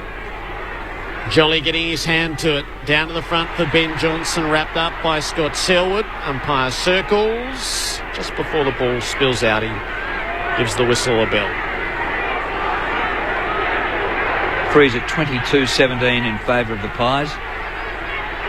When you've got a home crowd this big, making this much noise, probably not surprising. Nat Nui knocks it forward of the play, but they don't have anyone there camped for it. Pendlebury onto it for Collingwood. Hand pass to Sidebottom, creative to Davis. Didn't quite find the target. Davis has got time to get it.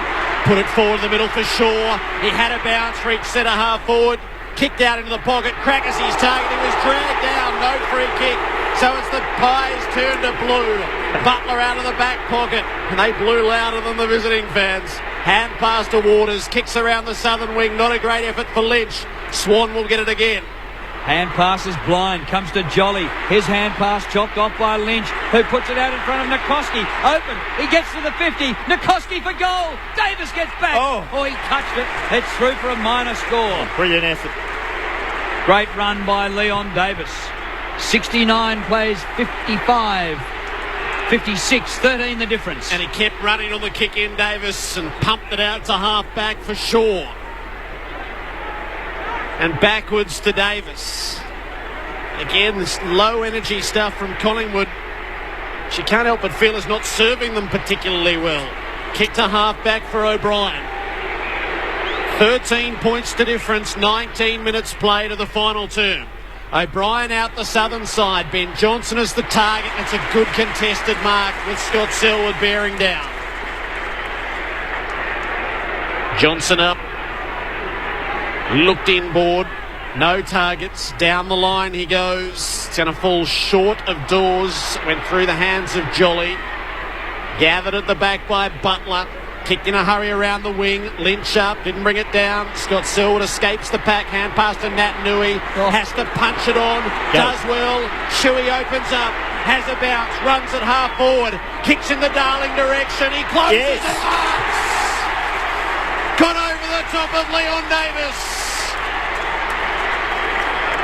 And Jack Darling can have the shot at goal. Just his second mark for the day. Adam White was all over Chris Tarrant not being right. He just could not go. He could not run with Darling then. Darling just took off, got to the Davis contest. Tarrant was 5 metres behind him. We've just hit time on of the final term. The ball is with Jack Darling. It's a pivotal moment. He approaches the goal. He hits the targets. And we have a tense 10 minutes ahead of us. West Coast down by just 7 points. 9-8-62. Collingwood 10-9-69. Wow. It is an amazing transformation. And there's a belief factor now for the West Coast Eagles. They got to within 18 points. They needed that next goal. They provided it, and now they've got their second. And Quinton Lynch has played a pivotal role in this third quarter. He really has. Yeah. This last 10 minutes, he's just been in every contest, and he's winning the loose ball at ground level. That's been the significant thing about his game. He's taken marks, but he's winning the 50-50. What a game. Collingwood have kicked just 2 behinds in the last quarter. The Eagles 3-3 from the bounce in the middle. The ball's not coming clear. Well, eventually Luke Ball does get it clear. Little hand pass to Brown. He puts it out in space. Overrun by Johnson. Overrun by Brown. But he paddles the ball up to the front edge of the square. Blair goes in for it. Hand pass away to Ben Johnson. Run down by McGinnity. He's holding the ball.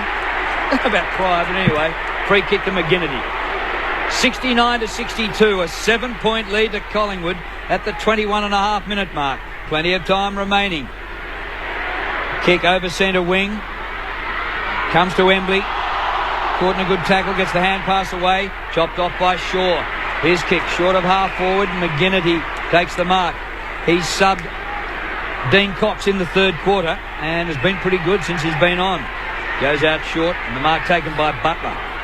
Butler kicks it back and inboard where the Mackenzie marks. Further across the half-back line to Schofield. Goes one way then the other and turns Dawes inside out and goes for a gallop. Kicked by Schofield. Half back to half forward. Your darling Kennedy again. Oh. No mark. It spills to Tarrant. Back behind him Shaw. Out of defence. Desperate. Collingwood fans with their hearts in their mouths at the moment. Beams on centre wing. Oh, it's a beautiful paddle by Hearn.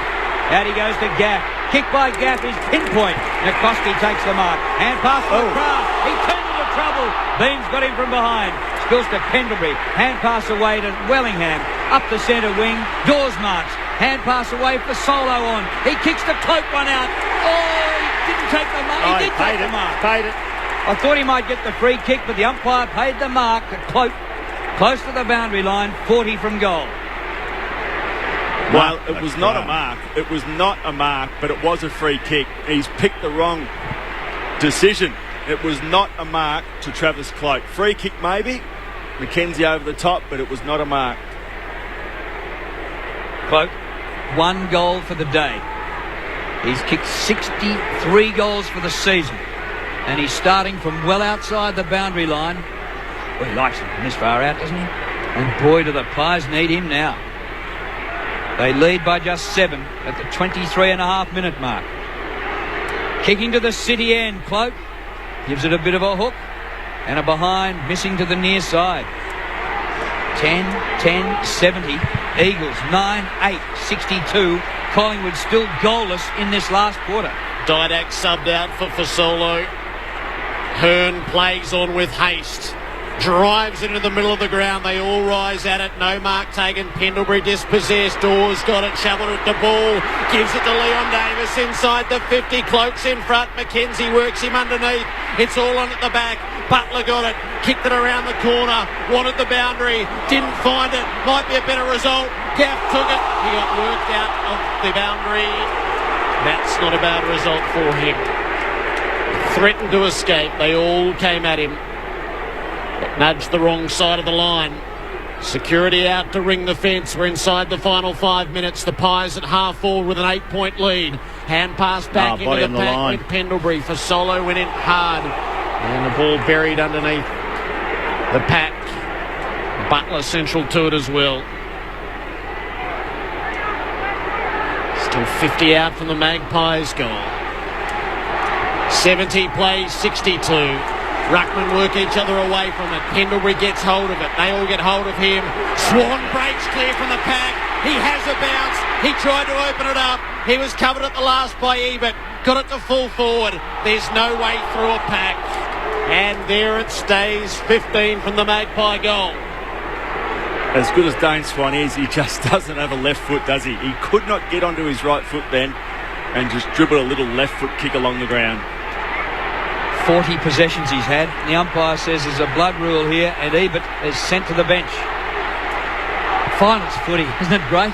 Fantastic. Mark LaCroix down right in front of us here. He actually made a mess of that. You don't call for the ball in a bad spot when you're in a worse spot than the bloke who has it. And he had an easy shot to kick at the top of the square. And Mark LaCroix hangs around and tries to take pinch kicks, which is wrong. Ebert had a long run to get to the bench. Darling comes on to replace him. The crowd is posted, meantime, at 67,379. Fantastic. No doubt about Collingwood. But there's a good number of Eagles fans here. It's a ball up in the teeth of goal. Collingwood in attack. They lead by 8 points. They're goalless in this quarter. Jolly wins the hit out. Can't find a rover. Tangle of arms and legs. Not coming out. And the umpire will bounce. We've hit the 26-minute mark of the last quarter. Collingwood pushing for the sealer. The Eagles need to escape their clutches and go the length of the field.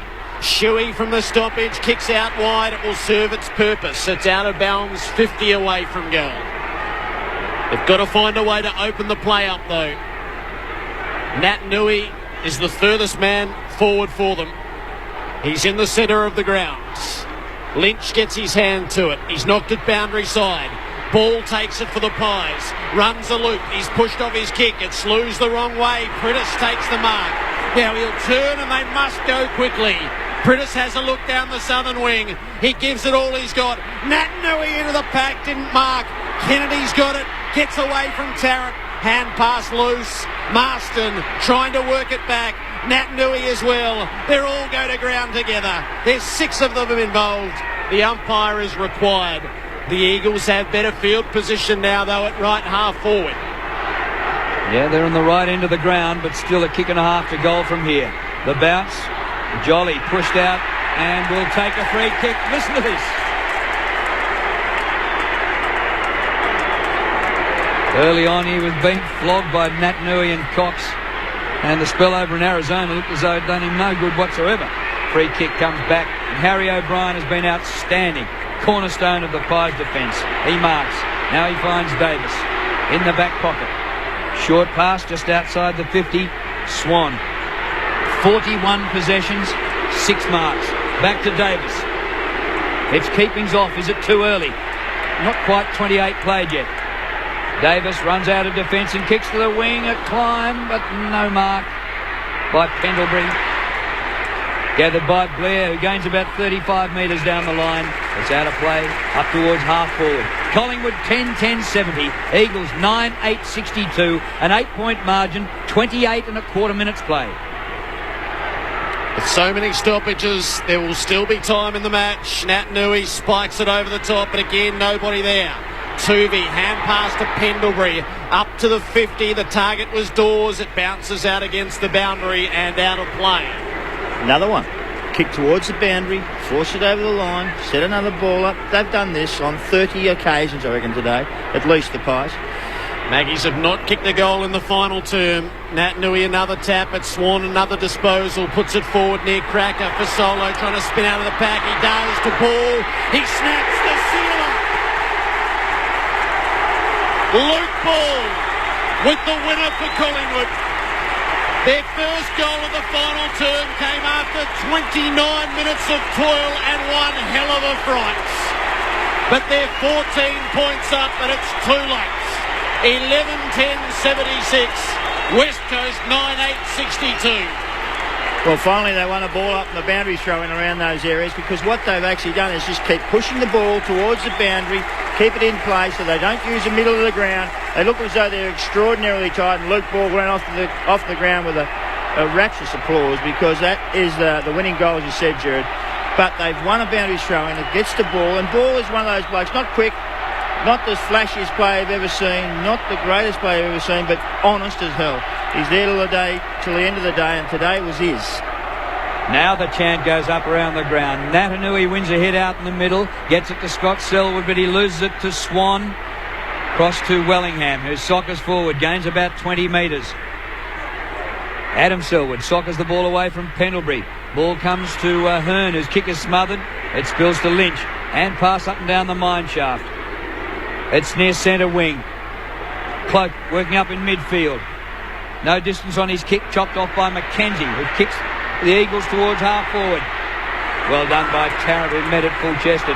Gets it to Shaw, his kick's no good. Adam Selwood for Eagles. His kick's no good. Straight onto the chest of Davis, who walks back nonchalantly to get back behind the man on the mark and use up a bit of time. 30 and a half played, 76-62. It is a 14-point lead to the Pies. Davis kicks it to Heath Shaw, who feigns a bit of cramp on the southern wing.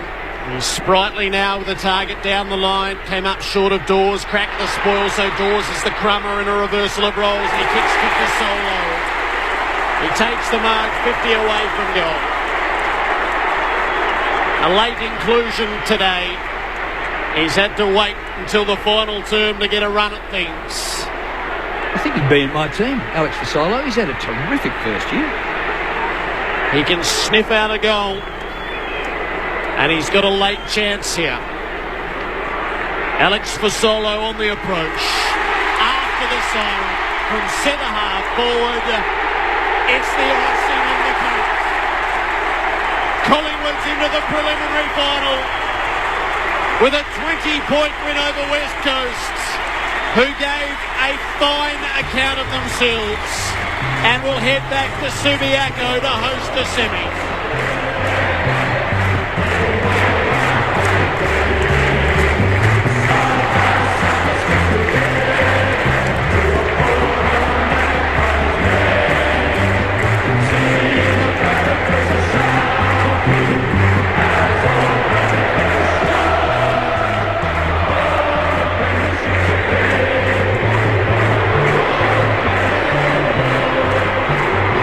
Collingwood kicks the last 2 goals of the afternoon to prevail 12 goals 10-82 over West Coast 9-8-62.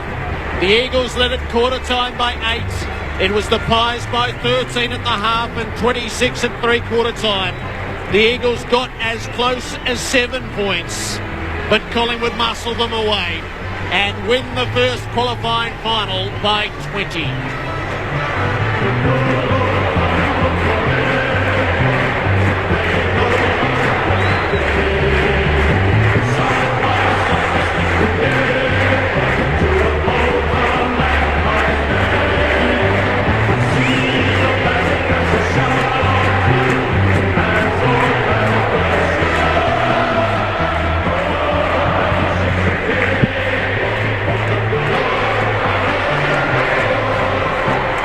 Collingwood 12-10-82 over West Coast 9-8-62 in a match worthy of plenty of analysis. The goal kickers for the winners: 3 for Wellingham, 2 for Cracker, 1 each to Blair, Ball, Brown, Dawes, Cloak, Fasolo and Swan. For Collingwood, it's 3 for Lynch, 2 for Lacroix, and singles to Nat Nui, Prittis, Kennedy and Darling. The Eagles leave the MCG. They've got plenty to work with. Their drama is Dean Cox, who was subbed out of the game in that third term with an apparent leg injury. Mark McClure, your thoughts? Oh, well, they battled the Pies, but in that second quarter and that third quarter, I thought they controlled the game very, very well.